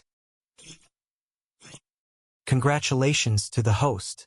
Due to War Deity Body Blessing, which was at stage 4, the host's physique has become 2 times stronger compared to a normal first-stage saint, granting more than twice the physical stats, mana and world energy capacity, adaptability and control over different elements. The latent potential of the host's body has been awakened, and additional innate transformation in the host's potential has been added. The host is now 3 times stronger than a first-stage saint of the same level. The system detects that a high amount of concentrated mana and world energy reserves have been embedded in the host's body. As a result, the host's physique is now stronger and capable of conducting mana and world energy by twice the normal expected amount. All these additional stats and effects have been stacked. The host's current body is 5 times stronger than a normal first-stage saint. The host is now comparable to a legitimate second-stage saint both physically and in terms of mana and world energy reserves. The host has met the requirements for many abilities and skills that were previously locked because the host was not a saint rank being. Following are the skills and abilities that have become accessible to the host. All these abilities were originally SSS rank. List: Sonic Roar, Energy Assimilation, Invimarak Hide, Neurotoxin Venom, Titan physique. Titan Transformation, Titan's Rage, Stormbringer, Sky Overlord, Caladrius Wings, Life Force Restoration, Nature Control, King of Forest, Roots of Nature, Spiritual Sense, Phase Shift. Note: all of these mentioned abilities and skills have become Saint rank abilities due to drastic changes in the host's physiology and innate potential. All of them have been upgraded and received an enhancement by twice in terms of range, effectiveness, halved activation time required, and extended skill activation duration. Following are the skills and abilities that have become accessible to the host. All these abilities are of Saint rank: Soul Distortion, Spiritual Replica, Gravitational Upforce, Gravitational Downforce, Attraction, Repulsion, Gravity Imprisonment. Note: all these skills have received a great enhancement and boost in effectiveness, range, and activation duration by twice. Following are the skills and abilities that have become accessible to the host. All these abilities are at legendary rank: Energy Plunder, Dragon's Sovereignty, Dragon Physique. Their effectiveness and output have been increased by twice the original skills and abilities. Sword King has been upgraded to Sword Emperor. Sword Battlemaster has been upgraded to Sword Apostle. All the old SSS rank abilities related to weapons or magic skills have been raised to Saint rank. Congratulations to the host. Hunter's Domain ability has been greatly improved and enhanced after the host's rank up. It is now at legendary rank. The current maximum range of Hunter's Domain is 15 kilometers radius from the host's location. Congratulations to the host. War Dominance has reached Stage 8. The quality of the host's aura and Saint Pressure has been drastically improved. The host is now able to withstand Saint Pressure or the aura of any being 6 times stronger than himself. For example, the host can now easily withstand the pressure from a 3rd stage Saint. Survival Instinct Blessing has reached level 6. The host can now sense any killing intent directed at Khan within a 30 kilometers radius. Note: the range of this blessing will increase by 3 times with respect to the previous rank with each new rank up. Berserk God Mode Blessing now has twice the duration and half the weakened physical state time than before. Congratulations to the host. The Dracos Armor and Lucifer set has been upgraded to legendary rank because of the host's rank up and the newly acquired Lesser Dragon's Bloodline Purity.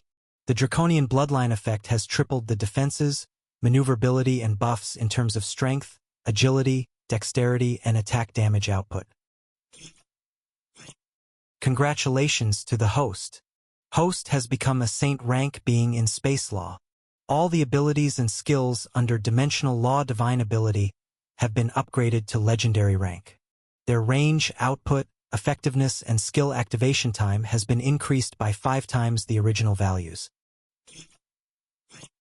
Note: system will be undergoing an upgrade, as well to provide more accurate data based on the new physiology of the host.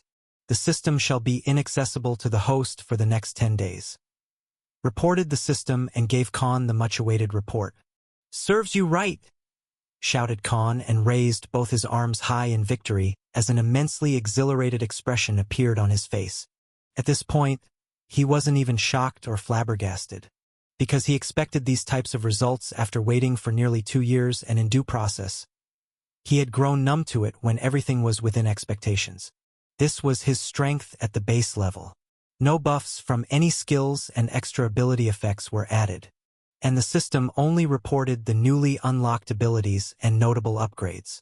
The old ones he already had at SSS rank would require a separate chapter by themselves. And if Khan used his various buff skills and abilities, he could even fight against a beginner-level 3rd stage Saint at his peak when he was using Sword Emperor, Dragon Strike, Wrath of Vajra, Titan Transformation, Azura Mode, Spiritual Replica, and Berserk God Mode.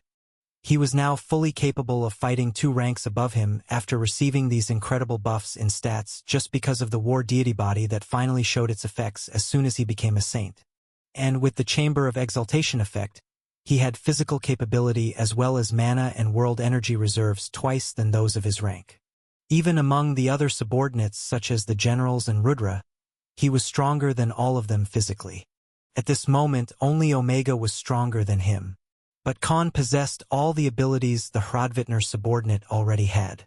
The only thing that made them all unique were the bloodline and the job-specific skills and abilities they gained on their own or due to the evolution. Didn't I tell you that it will be worth the resources? You may need double the resources compared to other chosen heroes, but with Chamber of Exaltation, you can still save decades of time and also become equal to someone who is 1 stage above you without even using any skills. This was also one of the reasons why I even killed 2 heroes at once while both of them were a stage higher than me. Spoke Rathnar in Khan's mind. He had been strictly teaching Khan about how to reap the maximum gains in the Chamber of Exaltation in the past 1 month. Swoosh! Swoosh! All the subordinates quickly appeared next to Khan in the air. In the past month, all of them were guarding the region as well as mastering world energy with Cyril's help. So now they all could fly in the air as well. All right, let's leave before any of those empires find me. The gods must have sensed my breakthrough as well and alerted their churches, said Khan.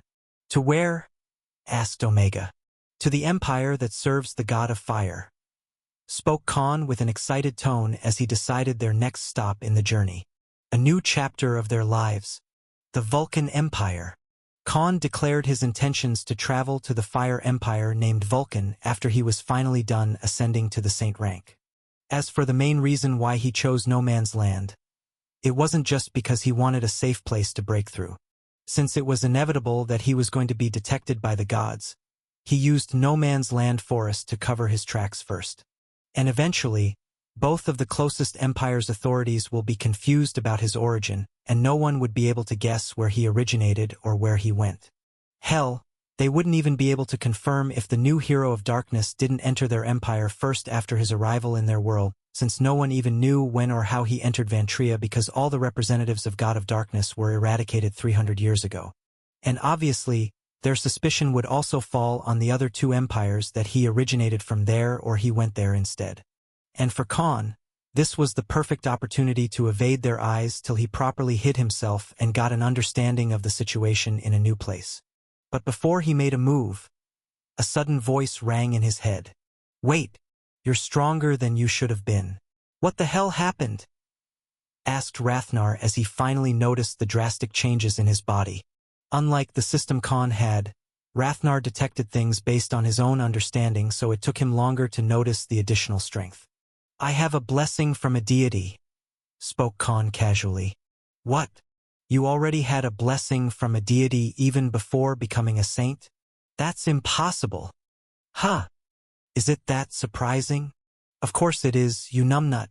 No being in the world can sustain a deity's blessing, which is basically bound to their bodies and soul, without becoming a saint or a legendary rank creature first. Otherwise, the bodies will immediately explode, replied Rathnar in an irritated tone.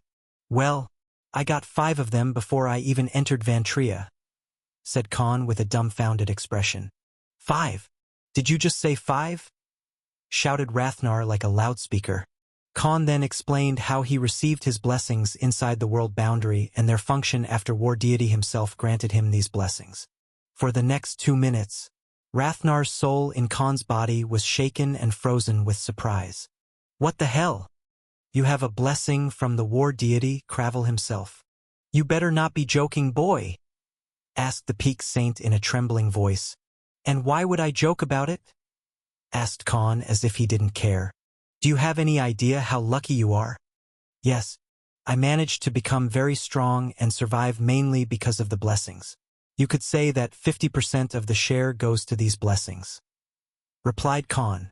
Tell me, what do you know about the War Deity? TCH, you really need to know more about the world's history now that you're out of Rocco's empire, said Rathnar in a disapproving tone. It was you and your kin who barred the information about gods and other empires. I was only prioritizing my survival instead of playing a historian. Rebuked Khan. Listen carefully. War deity, Cravel was the last human in the history of the world who became a demigod. He mastered every form of weapon arts. He even surpassed the elves in terms of mastering magic. He created so many battle strategies that even I adapted during my crusade to form the Rocco's Empire. Compared to him, all the chosen heroes that were summoned to our world are nothing but clowns. He was someone who could fight and even killed one of the 3 elder dragons and 1 archangel. And their strength was comparable to a demigod. Par NDA. No vele feat even I wasn't able to achieve at my peak. Revealed Rathnar. All of the strongest beings in the world feared him 10,000 years ago. He was also the founder of the Abyss Empire, and there was a time when he nearly achieved world domination as well. However, he was the most hated being by the gods, and the only god who took his side was the god of darkness. If not for God of Darkness himself ordering Cravel to stop it, the whole world of Vantria would have been under his rule. Informed the Peak Saint. Really? He was that strong? Asked Khan. Yes, and just like me, he didn't have any deity's blessings either. But many believe that the wars he waged back in those times are one of the reasons why the demon god manifested 5,000 years later. In those times, he always offered a chance to surrender to his enemies and presented deals that would not cause too much bloodbath. But obviously, many empires declined, and as a result, over 4 empires were decimated under his wrath. The majority of the empires of the world are barely 5,000 years old. Other than the Dragon Empire and Abyss Empire, none survived longer. Well, thanks to your predecessor's deeds, even the Abyss Empire is gone now. Explained the first emperor. I see. No wonder Cravel wanted to kill the demon god himself. He felt that he was partially responsible for its birth in this world since his reign played a part in it. Spoke Khan as he remembered his conversation with Cravel before he was thrown inside Vantria. And after he became a deity, he was so powerful that soon Cravel became the strongest of them all. He is an icon to everyone who wants to become a demigod. Even I admired him and wanted to surpass that legend while I was alive, said Rathnar in a vehement tone. I thought you were the unluckiest of all the heroes, but although you started at the last in the race, you have the biggest chance to surpass them if you use the blessings properly. Informed the Peak Saint. Khan nodded in affirmation. War dominance, weapon mastery, combat technique mastery, survival instinct, berserk god mode, and lastly war deity body. Because if not for these 6 blessings that he received from Cravel, Khan would have died a long time ago. Plus, there was the knowledge of all languages in the world of Vantria known to war deity. This was a gift Cravel gave Khan out of his goodwill, which made his life many times easier till this point. Khan then just came to a sudden realization that shook him to his core, because based on what happened with Cyril and Oliver, in a way Khan was actually the apostle of war deity. After having a recap of the past because of Rathnar's sudden query, Khan realized that he was actually the apostle of war deity. Because blessings and gifts from a deity are only given to those who gain their approval and are considered as the official representative in the world. As he just found out that Cravel was considered to be the strongest deity of them all, this made Khan question his own potential. Because Cravel was a human just like him and neither was he a chosen hero, had divine abilities or even a blessing from a deity. And yet, he achieved the feat of reaching the Peak Saint rank, created the Abyss Empire, kill an elder dragon as well as an archangel who were supposed to be as strong as a demigod, and finally, he nearly achieved world domination until the gods themselves had to interfere. Just like Rathnar said, all the chosen heroes were a joke compared to someone like Cravel, the war deity. And if he played his cards right, he could have the same potential. Because Rathnar himself was probably the second strongest human after Cravel, who also reached the Peak Saint rank and killed many heroes even without any help or blessings. And the former Peak Saint was bound to his soul. So trying to fork out some useful tips and knowledge from the first emperor could also become very beneficial to him. Alright, let's leave. Make sure that none of you have left any trace behind that could be used to track you, said Khan. All of them nodded as if they were already prepared for it in advance. All the subordinates then jumped into his shadow and Khan opened a void crack using Lucifer. Now that he was a saint rank in both physical body and also in his master over space law, his energy reserves of Space Force were multiplied by 5 times. And the 5 doppelgangers who had absorbed Space Force from a long time and waited patiently inside the dimensional domain for over a month as per his plans, quickly supplied him with a huge quantity. Khan then disappeared from the no man's land and entered the true dimension as he began his journey towards the Vulcan Empire. 20,000 kilometers away from no man's land, in a grand property of the imperial family of the Vulcan Empire that spanned over a dozen kilometers in total circumference, a meeting between the top powerhouses of the empire, the church and the emperor himself was held. This person only had a humanoid appearance but looked more like a demon. A long legendary rank spear was kept beside his throne situated at the end of this vast hall, and even his long hair glowed fiery yellow. The aura this emperor emitted was that of an 8th stage saint while the expression he had was dead serious. Your Majesty, we just received the divine decree from our great god Hetrax. The new chosen one of the god of darkness has finally arrived. And it's a man this time as well. In the decree, the great god informed me that he just made a breakthrough to the saint rank. Spoke an old person who had a similar species like the emperor but appeared to be in his 70s. This old entity was adorning a red and yellow pallium while holding a golden staff, signifying that he was the pope of the Church of Hetrax, the god of fire. So the final hero is here too. Did our great god give any details about him? Asked the emperor. Yes.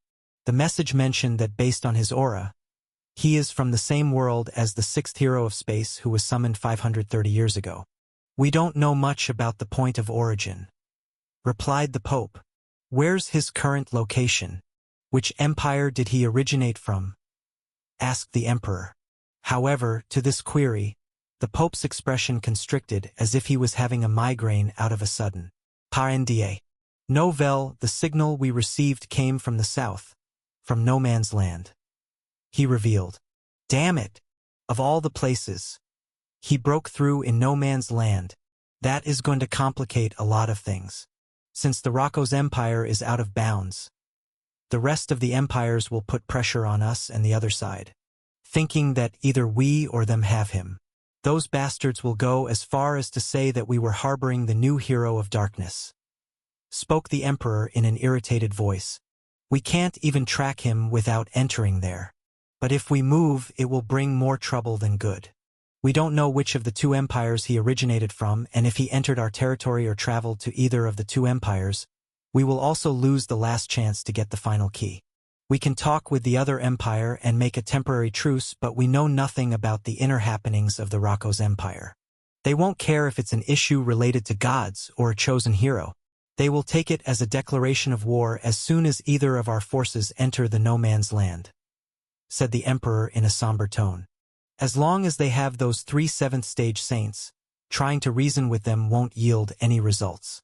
If I even enter just 2,000 kilometers close to that region, it will be a war. He iterated. Who's guarding the southern border these days? He asked the commander of the military. It's Princess Vanessa, Your Majesty, replied the person seated on the right side's small throne. The emperor's face turned even more exasperated. My father warned me that out of all the previous generation of heroes, Hero of Darkness was the most dangerous and terrifying. And if this new one is anything like his predecessor, then we must kill him before he spreads his wings. He is only a 1st stage saint now, but even so, I don't think Vanessa will be able to fight against him. He hypothesized. That leaves us no choice. Relay my orders. Send him to the southern border. Spoke the emperor as he gave his imperial decree. Send the hero of fire. The very evening of that day of his breakthrough, Khan and the group entered an area filled with grasslands and many small ponds. In front of him, vast lands filled with crops and various vegetables that he hadn't seen before in Rocco's empire appeared. Khan was finally inside the southern border. Since he traveled using the true dimension, no formation placed at the borders, Any weaponry or even the semi-saint ranked fighters or mages stationed at the end of the border managed to notice him passing right through their garrisons. In nearly 6 hours, Khan had traveled close to 800 kilometers using all his Space Force reserves now that he could fly even inside the true dimension. And finally, when Khan ran out of Space Force, he exited through the void crack and gazed at the sunset while standing at a peak of a mountain surrounded by farmlands. An agriculture-oriented region like this means there are populated zones nearby, spoke Khan. Swoosh, swoosh. All the subordinates jumped out of his shadow and gazed around the scene filled with the scent of earth and nature. Just this fresh breath of air reinvigorated their bodies and everyone felt relaxed. Such a lovely place, spoke Armin, who developed inkling with plants ever since he became a legendary rank creature. Bang! A loud noise suddenly reached their ears and everyone quickly went into an alert mode. Omega turned to their left and sniffed the air. The following moment, his expression turned serious. Master, there's a battle happening 20 kilometers away from here. Looks like it's been carrying on for nearly an hour, reported the right-hand man, right-hand wolf. Currently, he had the highest range among them, so he quickly grasped the situation. Oliver then quickly ascended in the sky after spreading his wings and flew to get a proper image of the situation. Khan then shared his vision with them and saw what was happening at the site of the battle. I think we should see it up close. There's a legendary rank monster there, spoke Khan. Boom, boom. Leaving sonic booms in their wake, all the subordinates flew and approached the battlefield. After some time, they all silently appeared on the edge of a cliff while completely hiding their auras. 5 kilometers away from them was a ginormous figure engaged in battle with an army of a couple of 100,000 soldiers. Par NDA. Novel, there were flying ships, cannons, hundreds of mages from different species working together and cavalry surrounding and engaging this 100-meter-tall creature. A red-colored 4-legged creature with 2 massive hind legs attacked a platoon of thousands of cavalry soldiers. Its mouth had nothing but a prong-like maw filled with hundreds of teeth that were as big as a grown man's thigh. And the army of soldiers was on the back foot and thousands of them had already died. Khan noticed many red-bodied humanoid figures, a race that was unknown to him yet. Thousands of dwarves, hybrids, and the vast majority of foot soldiers were the humans. What kind of monster is it? I can't even sense a particular element associated with its body either, spoke Cyril. System has gone offline for 10 days, so even I don't have any idea about it, said Khan. It's a Jatvarim, a legendary rank 1. These are very rare. It's a species that went extinct in Rocco's empire a long time ago. Suddenly, Rathnar informed Khan about the monster. You know about it? He asked. Of course. I fought a mythical rank 1 in my youth. Sadly, it escaped because I was careless, replied the Peak Saint. So what can it do? Asked Khan. Look at it closely. It's about to use its ability, said Rathnar, and soon all of them started paying attention to the monster. The 4-legged monster suddenly started changing its shape and size soon. Its entire body underwent a drastic change. The maw was shortened by many folds and soon, multiple long and spike-like arms appeared out of its body. The massive hind legs were no exception, and then 2 transformed and merged to form a 50-meter-long tail. It now had a green hard armor-like scales all over its body and swatted away over 1,000 soldiers adorning red and yellow armors while pointing their weapons at it with its 50 meters long tail that was filled with multiple long and sharp spikes. It can transform? What the hell is this monster? Asked Khan. That's not the end. Keep watching, said Rathnar in a smug tone. After 30 more minutes passed and this monster slithered across the army's rank and massacred over 100,000 soldiers and dozens of massive magic cannons. It finally decided to transform again. This time it turned into a white spider-like monster with 8 legs. But the upper portion of its body now had a 20-meter-long vertical mouth with thousands of sharp teeth and 6 arms that looked like they belonged to a mantis. The third form of this monster had a ghost-like vibe to it, and before the army could do anything, it released a shrill cry that spread over the 2 kilometers radius, instantly incapacitating over 40,000 foot soldiers and hundreds of flying ships that attacked it from the air. With the pilots out of commission, all these massive battleships that were over 30 meters in width alone started descending downwards, and instead of attacking the monster, they were falling on their allies spread across the battlefield. Boom! Bam! Dang! In just a minute, the entire scenario of the battlefield changed. The once surrounded legendary rank creature was now using the enemy's weapons, soldiers, and ships to kill their allies instead. It hadn't even been an hour, and it already killed more than 100,000 soldiers and destroyed hundreds of battleships without receiving any grave injuries. Khan and the gang were watching this whole fight without interfering and were left speechless. If they stepped in, it won't be a problem to kill this monster.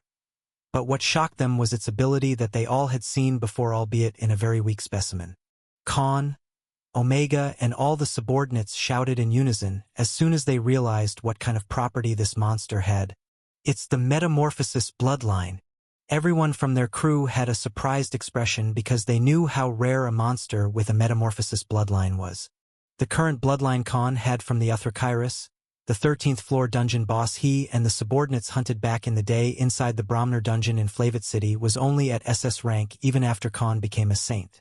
It allowed him to take the forms of different creatures as long as he had the 100% bloodline purity. But the only disadvantage it had was it was allowed until a certain rank. If Khan ever wanted to transform into a legendary rank monster or even a dragon, he at least needed a mythical ranked Metamorphosis bloodline or a monster specimen who had it. Master, you must get it. You can impart me the bloodline later, and it will greatly help me increase the ranks of my devourer ability, said Omega. Human, give me that monster's body. You can have the core, but the body would be extremely beneficial to me. If I eat the body and harness its bloodline, I should be able to transform into a humanoid form and also merge both the basilisk and draconian bloodlines more efficiently, said Rudra in Khan's mind. TCH, it's too risky. We're in someone else's territory. We don't know anything about this place and how things work here. Our interference would not go unnoticed. It's better to gather information first than act impulsively, said Khan in a somber tone. Plus, there are too many people. A strong person appearing out of and saving the day while no one questions him happens only in fictional stories. We can't afford to leave a clue behind either, because I'm sure they must have sent someone to track me in no man's land. They too would be coming this way. Any wrong move and all the top powerhouses of the Vulcan Empire will start a crusade to hunt me. He clarified with a thoughtful expression. It's simple. You can just wait till it kills all of their forces and then kill it. Novel, or you can wait for them to kill it somehow and then just steal the corpse. That way you won't leave any trace behind either, suggested Rathnar. He already knew about Khan's divine abilities at this point, so he decided to chip in an idea of his own. Let them kill it first? How will they kill it?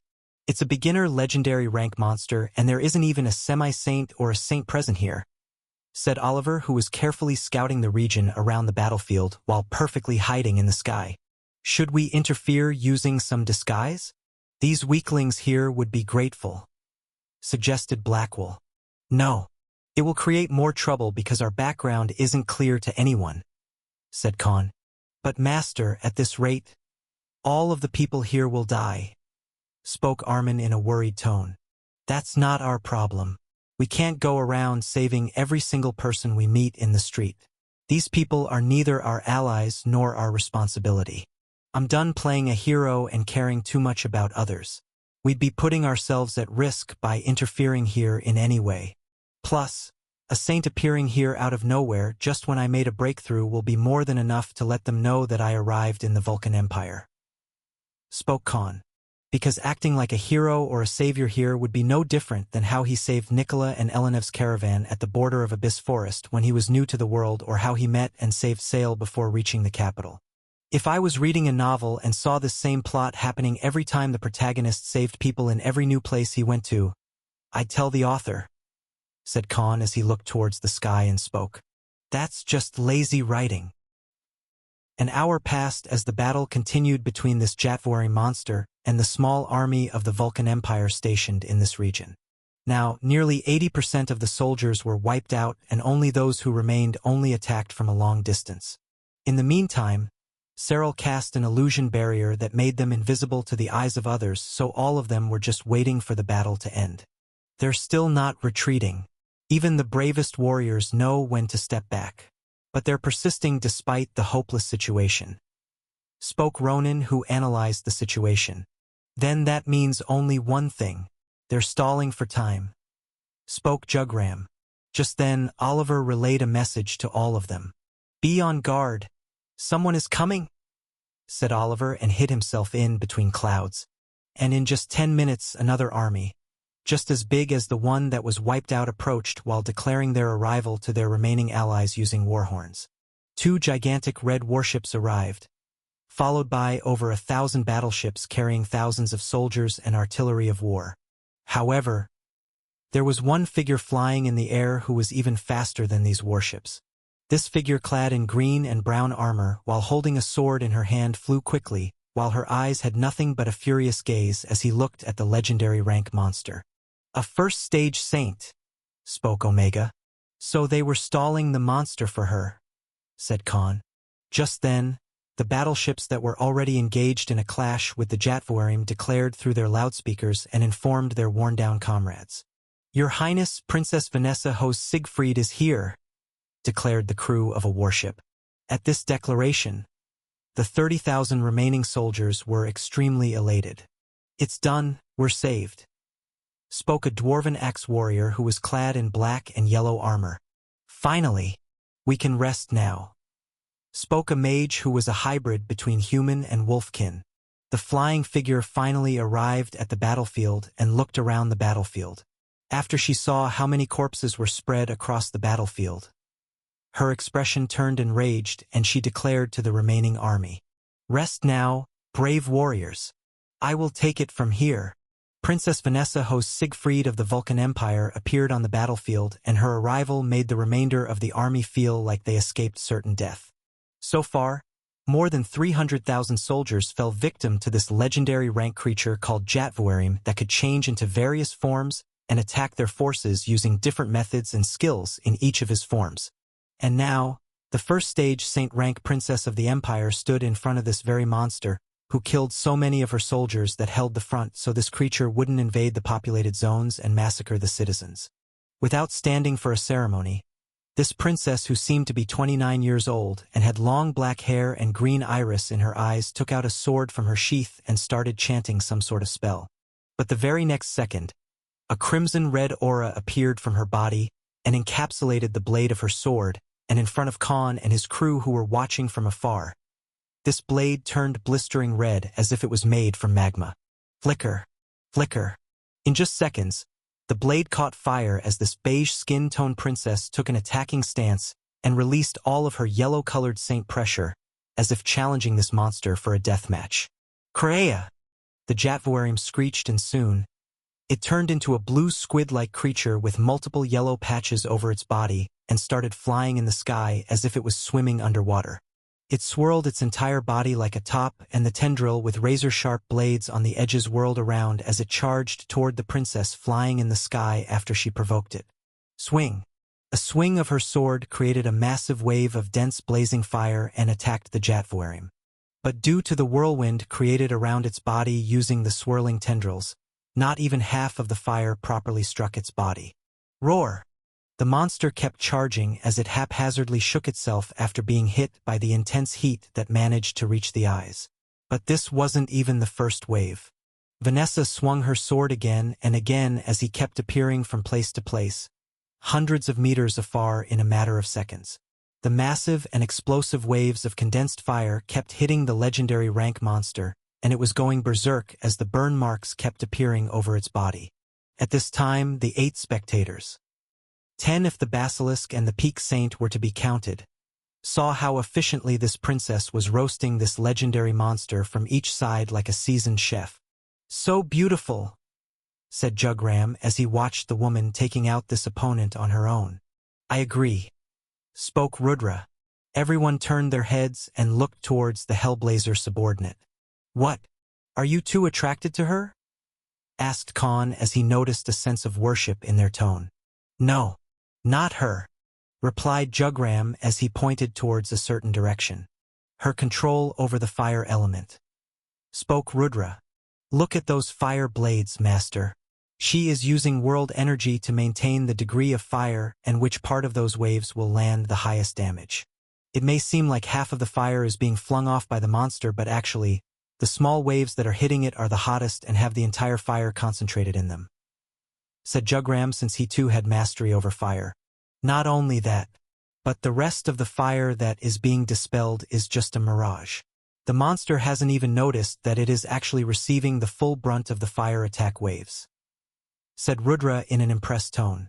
Although she looks like a human, her bloodline is completely different. It feels like a very high-grade and rare type of bloodline that I haven't sensed before. He continued, Do you know anything? Asked Khan to Rathnar. No, this Vulcan Empire didn't exist in my time. This territory should belong to the Narnia Empire. But I guess it fell, and the ones who came to rule over it started calling it with this name, replied Rathnar. 20 more minutes passed, and the Jatvorim now had third-degree burns all over its body. And for some reason, it could no longer change its form after Vanessa kept attacking it tirelessly. After she engaged in a battle, not a single one of the soldiers interfered, as if they knew that she was going to handle it easily. Thud! Boom! The massive 100 meters tall and 30 meters wide body of Jatvorim fell on the ground as it kept losing a lot of violet-colored blood and could no longer move because of the intense pain. But instead of stopping there, the princess with eyes full of wrath did not choose to stop, and the next moment, she raised her sword above in the air. Boom! Roar! Khan and the group had their mouths and eyes wide open as they saw what kind of move this sword maiden pulled off. That can't be. She's just a first-stage saint. How can she have this type of control over world energy and fire element? Exclaimed Rathnar. TCH. First it was Cassandra and now this Vanessa. I really need to improve my magic and mastery over world energy. There are too many unparalleled geniuses and talented freaks, said Khan as he saw the creature that just roared furiously. In front of everyone's eyes, Vanessa had released all of her saint force that was made using her bloodline, fire element and highly compressed world energy.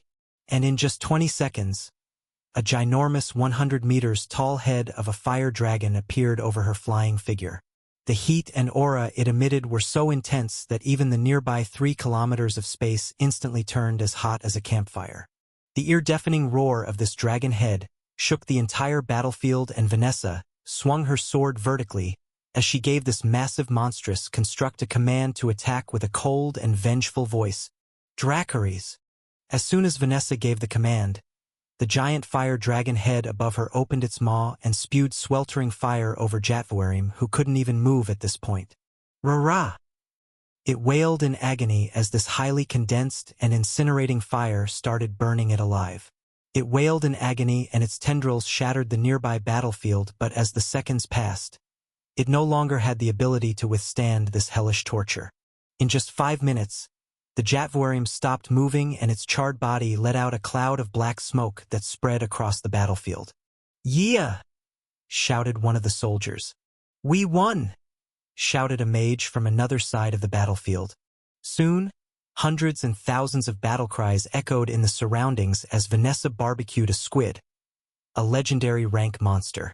However, at the very moment, unlike the cheering soldiers who screamed after their victory, one man was grabbing his head and pulling his own hair tightly. That dumbass moron! Shouted Khan loudly under the illusion barrier. She burned the whole body. Doesn't she know that the more damaged the body, the greater its bloodline will be affected? Complained Khan. Because of the way she had greatly damaged the body of Jatvorim with her fire attacks, and lastly that giant dragon. The corpse was burned to the point it looked like a big log of charcoal. Oliver, ordered Khan. On it, replied the Emerald Archer subordinate hiding amongst the cloud. Boom! Screech! And before the army could celebrate, a massive bird monster with a wingspan of 400 meters screeched and made their ears bleed. His dark blue feathers blocked the sun, and the site of the battle was covered in dark shadows. Oliver, in his Thunderbird legendary rank form, screeched and launched 500 massive arrows made of different elements using the Aerostorm skill and attacked the outer borders of the newly arrived army. Vanessa had a troubled expression on her face but then quickly got ready for another battle as she couldn't afford to lose more of their troops full of different species and genders. Because after seeing the massive size of this monster that was 5 times bigger in size, most of them had a horrified expression as if they had already prepared for losing their lives. And seeing their terrified faces, Vanessa didn't even think twice and quickly started ascending into the sky to repel this newly arrived creature, who probably got here after smelling the charred meat. All the warships and battleships, assist me from behind, ordered Vanessa and flew after this ginormous creature. Soon, 90% of the soldiers followed behind her and chased after this monster, who could possibly become even a bigger threat to their motherland than the Jatwarim.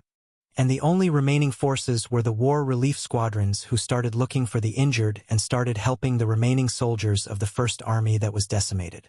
After Vanessa and her forces disappeared from their sight, Khan, Cyril, and Armin suddenly appeared close to the charred corpse of the Jatwarim. "Master, you can pull it in your dimensional domain, and no one will know we're even here," suggested Cyril. "No. Another clue that could be left behind. They will certainly come for the body. Stealing it when surrounded by so many people isn't a wise choice," said Khan. "Armin, just make sure its body is in a better shape," ordered Khan.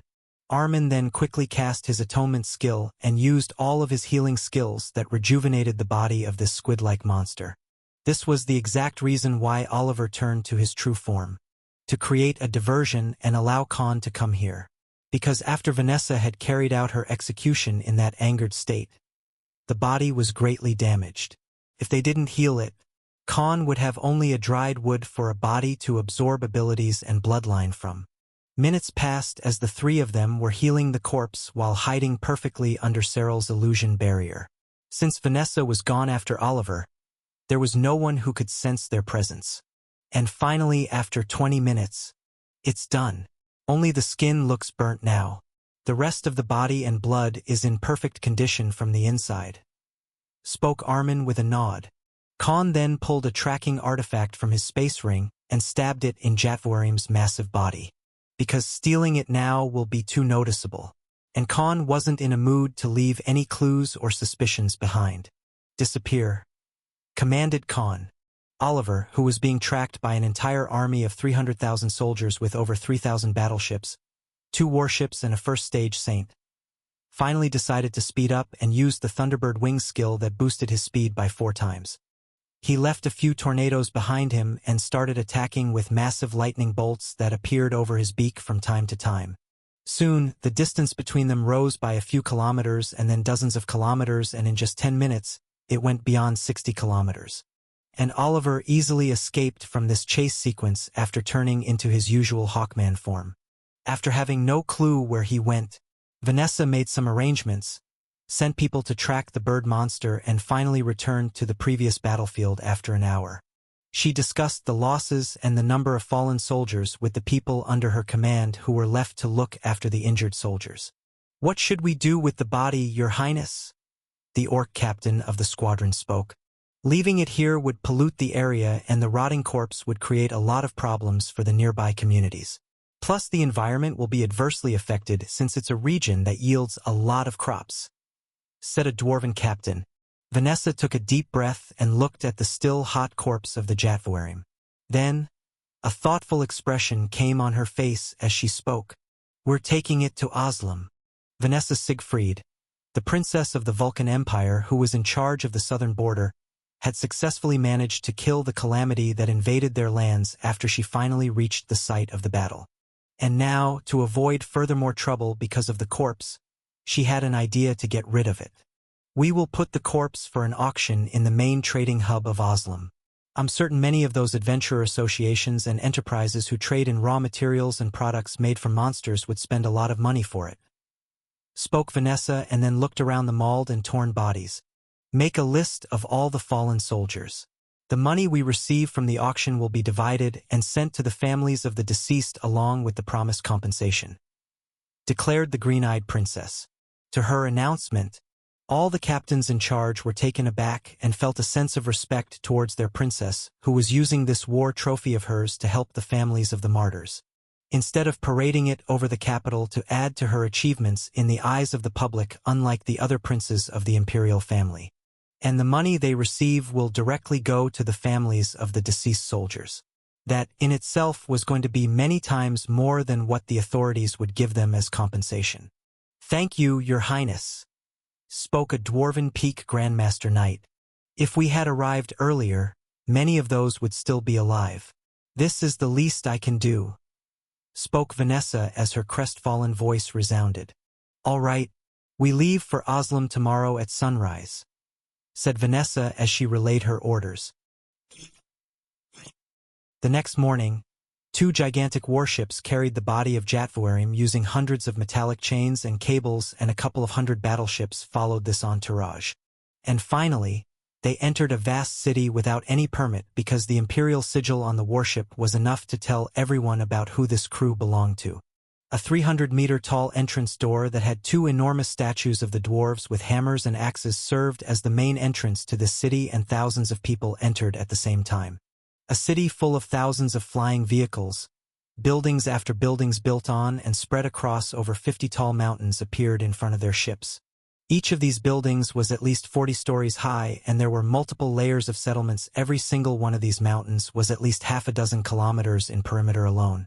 Yet there were perfect settlements filled with houses, buildings, and markets on each of these mountains. A marvel of architecture and brilliant city planning that wasn't possible on Earth. And all these mountains were connected via hundreds of hard stone and metal bridges that facilitated fast-running vehicles such as magic trains and various modes of transportation for the normal populace. There were even ships and some trains that were as fast as a bullet train and carried thousands of people easily. Compared to the Rocco's Empire, the technology here was far advanced as far as construction and industrialization were concerned. And this wasn't even the capital but just one of the major cities of the Vulcan Empire in the southern region. However, without any of the imperial entourage members noticing, there was a group of saints quietly following their ships. I can read these signboards and carved words over these buildings," said Khan. This is the language of the ancient dwarves. And some words. Impossible. That explains why that princess was so good at using fire," exclaimed Rathnar in a befuddled tone. "This empire was founded by the Fireborns," he said. "Fireborns? What's that?" asked Khan. "Not what but who. Fireborns are a superior race that has the highest affinity to fire in the whole world among all the other races. Unless you're a creature from hell itself, you can't be compared to them. Even true demons don't have that level of control over fire. If that princess has the Fireborn bloodline, she is a very powerful woman," replied the Peak Saint. "And if the Fireborns established this empire with dwarves, means we're probably at the biggest weaponsmithing and industrially advanced empire. Narnia had the highest number of metal ores and minerals back then. If my guess is right, the Fireborns attacked this empire and took over it. And they reformed it with the dwarven race. That's just my assumption, but that could explain this civilization and this level of impeccable architecture and stable city structure built on mountains," iterated the first emperor. "But Rocco's empire had dwarves too. I didn't see these types of construction or architecture there," said Khan with a somber expression. "Because the dwarves in Rocco's empire had outcasts of the dwarven race as their ancestors when I established the empire. I harbored many runaway species and clans at that time. And not every species could just carry their ancestral heritage and knowledge with them. But an empire founded by Fireborns and the dwarven race. Ha ha ha. This is going to be a very good vacation spot," said Rathnar as he let out an insidious laugh. "All right, no time to waste. We're after the body, remember?" said Khan, and they all carefully departed while hiding under Cyril's impeccable. 2 hours later, they finally stopped in the middle of a canyon that had many open grounds and merchant shops. The arrival of the imperial warships and the gigantic body of the Jatvorim was noticed by millions of people already. So, as if having a premonition, thousands of people. Let it be merchants, adventurer associations, manufacturing companies, weapon-building organizations. All of them were already ready, waiting close to an open ground specifically built to place a monster of this size. Another hour passed and an auction finally began. Khan and the crew, who was mixed in the crowd at different entrance points, then talked with each other as Khan gave them orders through telepathy link. All right, everyone, let's start bidding. In front of the wide and gigantic body of the Jatvorim placed in open ground, was an auction held under an open tent where over 500 people were seated on luxurious chairs as they prepared for bidding over this treasure trove of a legendary rank monster's body. Greetings, dear customers. Oslo Auction House is pleased to have people of your stature attending our humble auction, spoke the auctioneer Lady Dwarf. Soon, the auction for small and rare stuff happened and a lot of people started bidding. However, Khan and the company who were mixed among the crowd didn't bother with these small cultivation resources and some young masters of sex having beef with each other or used their respective clans' names. They didn't care about the so-called weapons made by some ancient entity or a map that led to a nascent soul cultivator's inheritance. While the plebeians fought over small things like cliché auction plots of cultivation novels, the truly rich people kept their mouths shut and patiently waited for the main attraction. And for the final round, the lady auctioneer pointed her hand towards the massive body kept in front of her. The Jatvorim is one of the rarest creatures in our entire empire. On top of it, a legendary rank shows up only once in a century. The bones that change shapes and are extremely tangible, the blood that can be used to make life-saving cures, the body parts that can be sold for hundreds of millions in the cuisine world. Everything about this creature spells money after you properly process and create products from it. And given the size and rank of this monster, you are getting the best quality and the highest quantity. And top of it, this creature was slain by Your Highness, Princess Vanessa hosts Siegfried herself, giving it a historical value. So loosen your wallets without worry and have your name attached to a historical event, announced the dwarven woman. And the next second, Vanessa herself appeared on her side to affirm the claims. Everyone quickly stood up and bowed while holding the left palm on the right side of the chest while taking the right arm behind their backs. To Khan, this seemed the way how people of Vulcan Empire showed respect to others and royalty. After Vanessa explained how they got the body, many of the rich tycoons felt a sense of exhilaration. A legendary rank monster that killed so many soldiers and was killed by the princess of the empire herself. It had too much significance to it. And the chance to own it would also spread their name throughout the southern region of the empire. Boy, all these people look riled up. You're going to have a lot of competition, said Rathnar. Why do you think I have 7 other people spread among the crowd? Spoke Khan in a coy tone. Soon, the auction officially started with a zealous crowd. The base price is 25 trillion Harlan. Any additional bid needs to add 100 million to the previous price at minimum, spoke the auctioneer and began the bidding. 27 trillion Harlan, declared an old Ligerkin. 28.5 trillion Harlan, bid a goatkin with regal and noble clothes as if he was a major corporation's CEO. The bidding continued to the point most of the rich tycoons spent a lot of money to get this corpse for their respective clans, organizations, corporations, adventure associations, or manufacturing companies. This whole corpse would give them a lot of name, reputation, and also make a ton of money. So none of them was holding back. 38.5 trillion. Suddenly, a silver-colored werewolf spoke in an authoritative tone. Everyone looked towards the 3-meter-tall swordsman with 4 curved blades on his waist. Who is this person? His clothes are different and those swords too. He looks like someone who came from another end of the empire, spoke the people among the crowd who saw this furry werewolf clad in black armor. This werewolf was none other than Omega in his Raiden form. But he was wearing the armor set made by Albestros and changed its color to black, to hide his true appearance. 39 trillion, shouted a dwarven merchant who was wearing a coat made only of pure gold. At this humongous amount, everyone turned dead silent, because this was a very hefty price. And after that, no one dared to speak a word.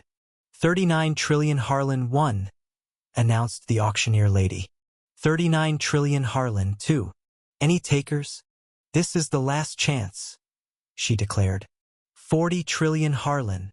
Suddenly, another voice echoed under this widespread tent, and everyone turned their heads to look at the Richie Rich who was willing to pay such an abundant price. A human? Everyone looked at Khan with a surprised gaze. Why is there a human among the bidders? Who allowed him to come and sit here? Spoke a dwarven nobleman with contempt. Is there anything wrong? Asked Khan in a carefree tone as if the crowd's reaction didn't faze him.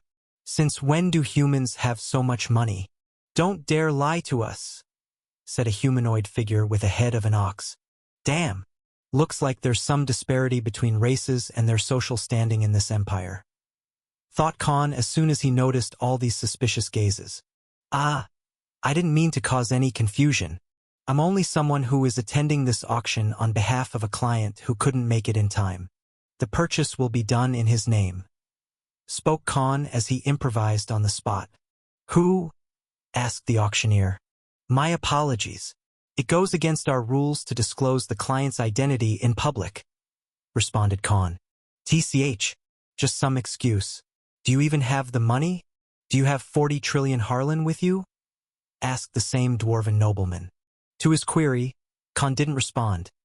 Instead, he walked towards the auctioneer and spoke as he reached close to open ground. I don't have the coins, but I have this, spoke Khan, and soon his space ring released crates after crates of merchandise that spread over the vacant space. Soon a big heap of ornaments, jewels, rubies, diamonds, and pearls came to be, and everyone was left speechless by this immense wealth.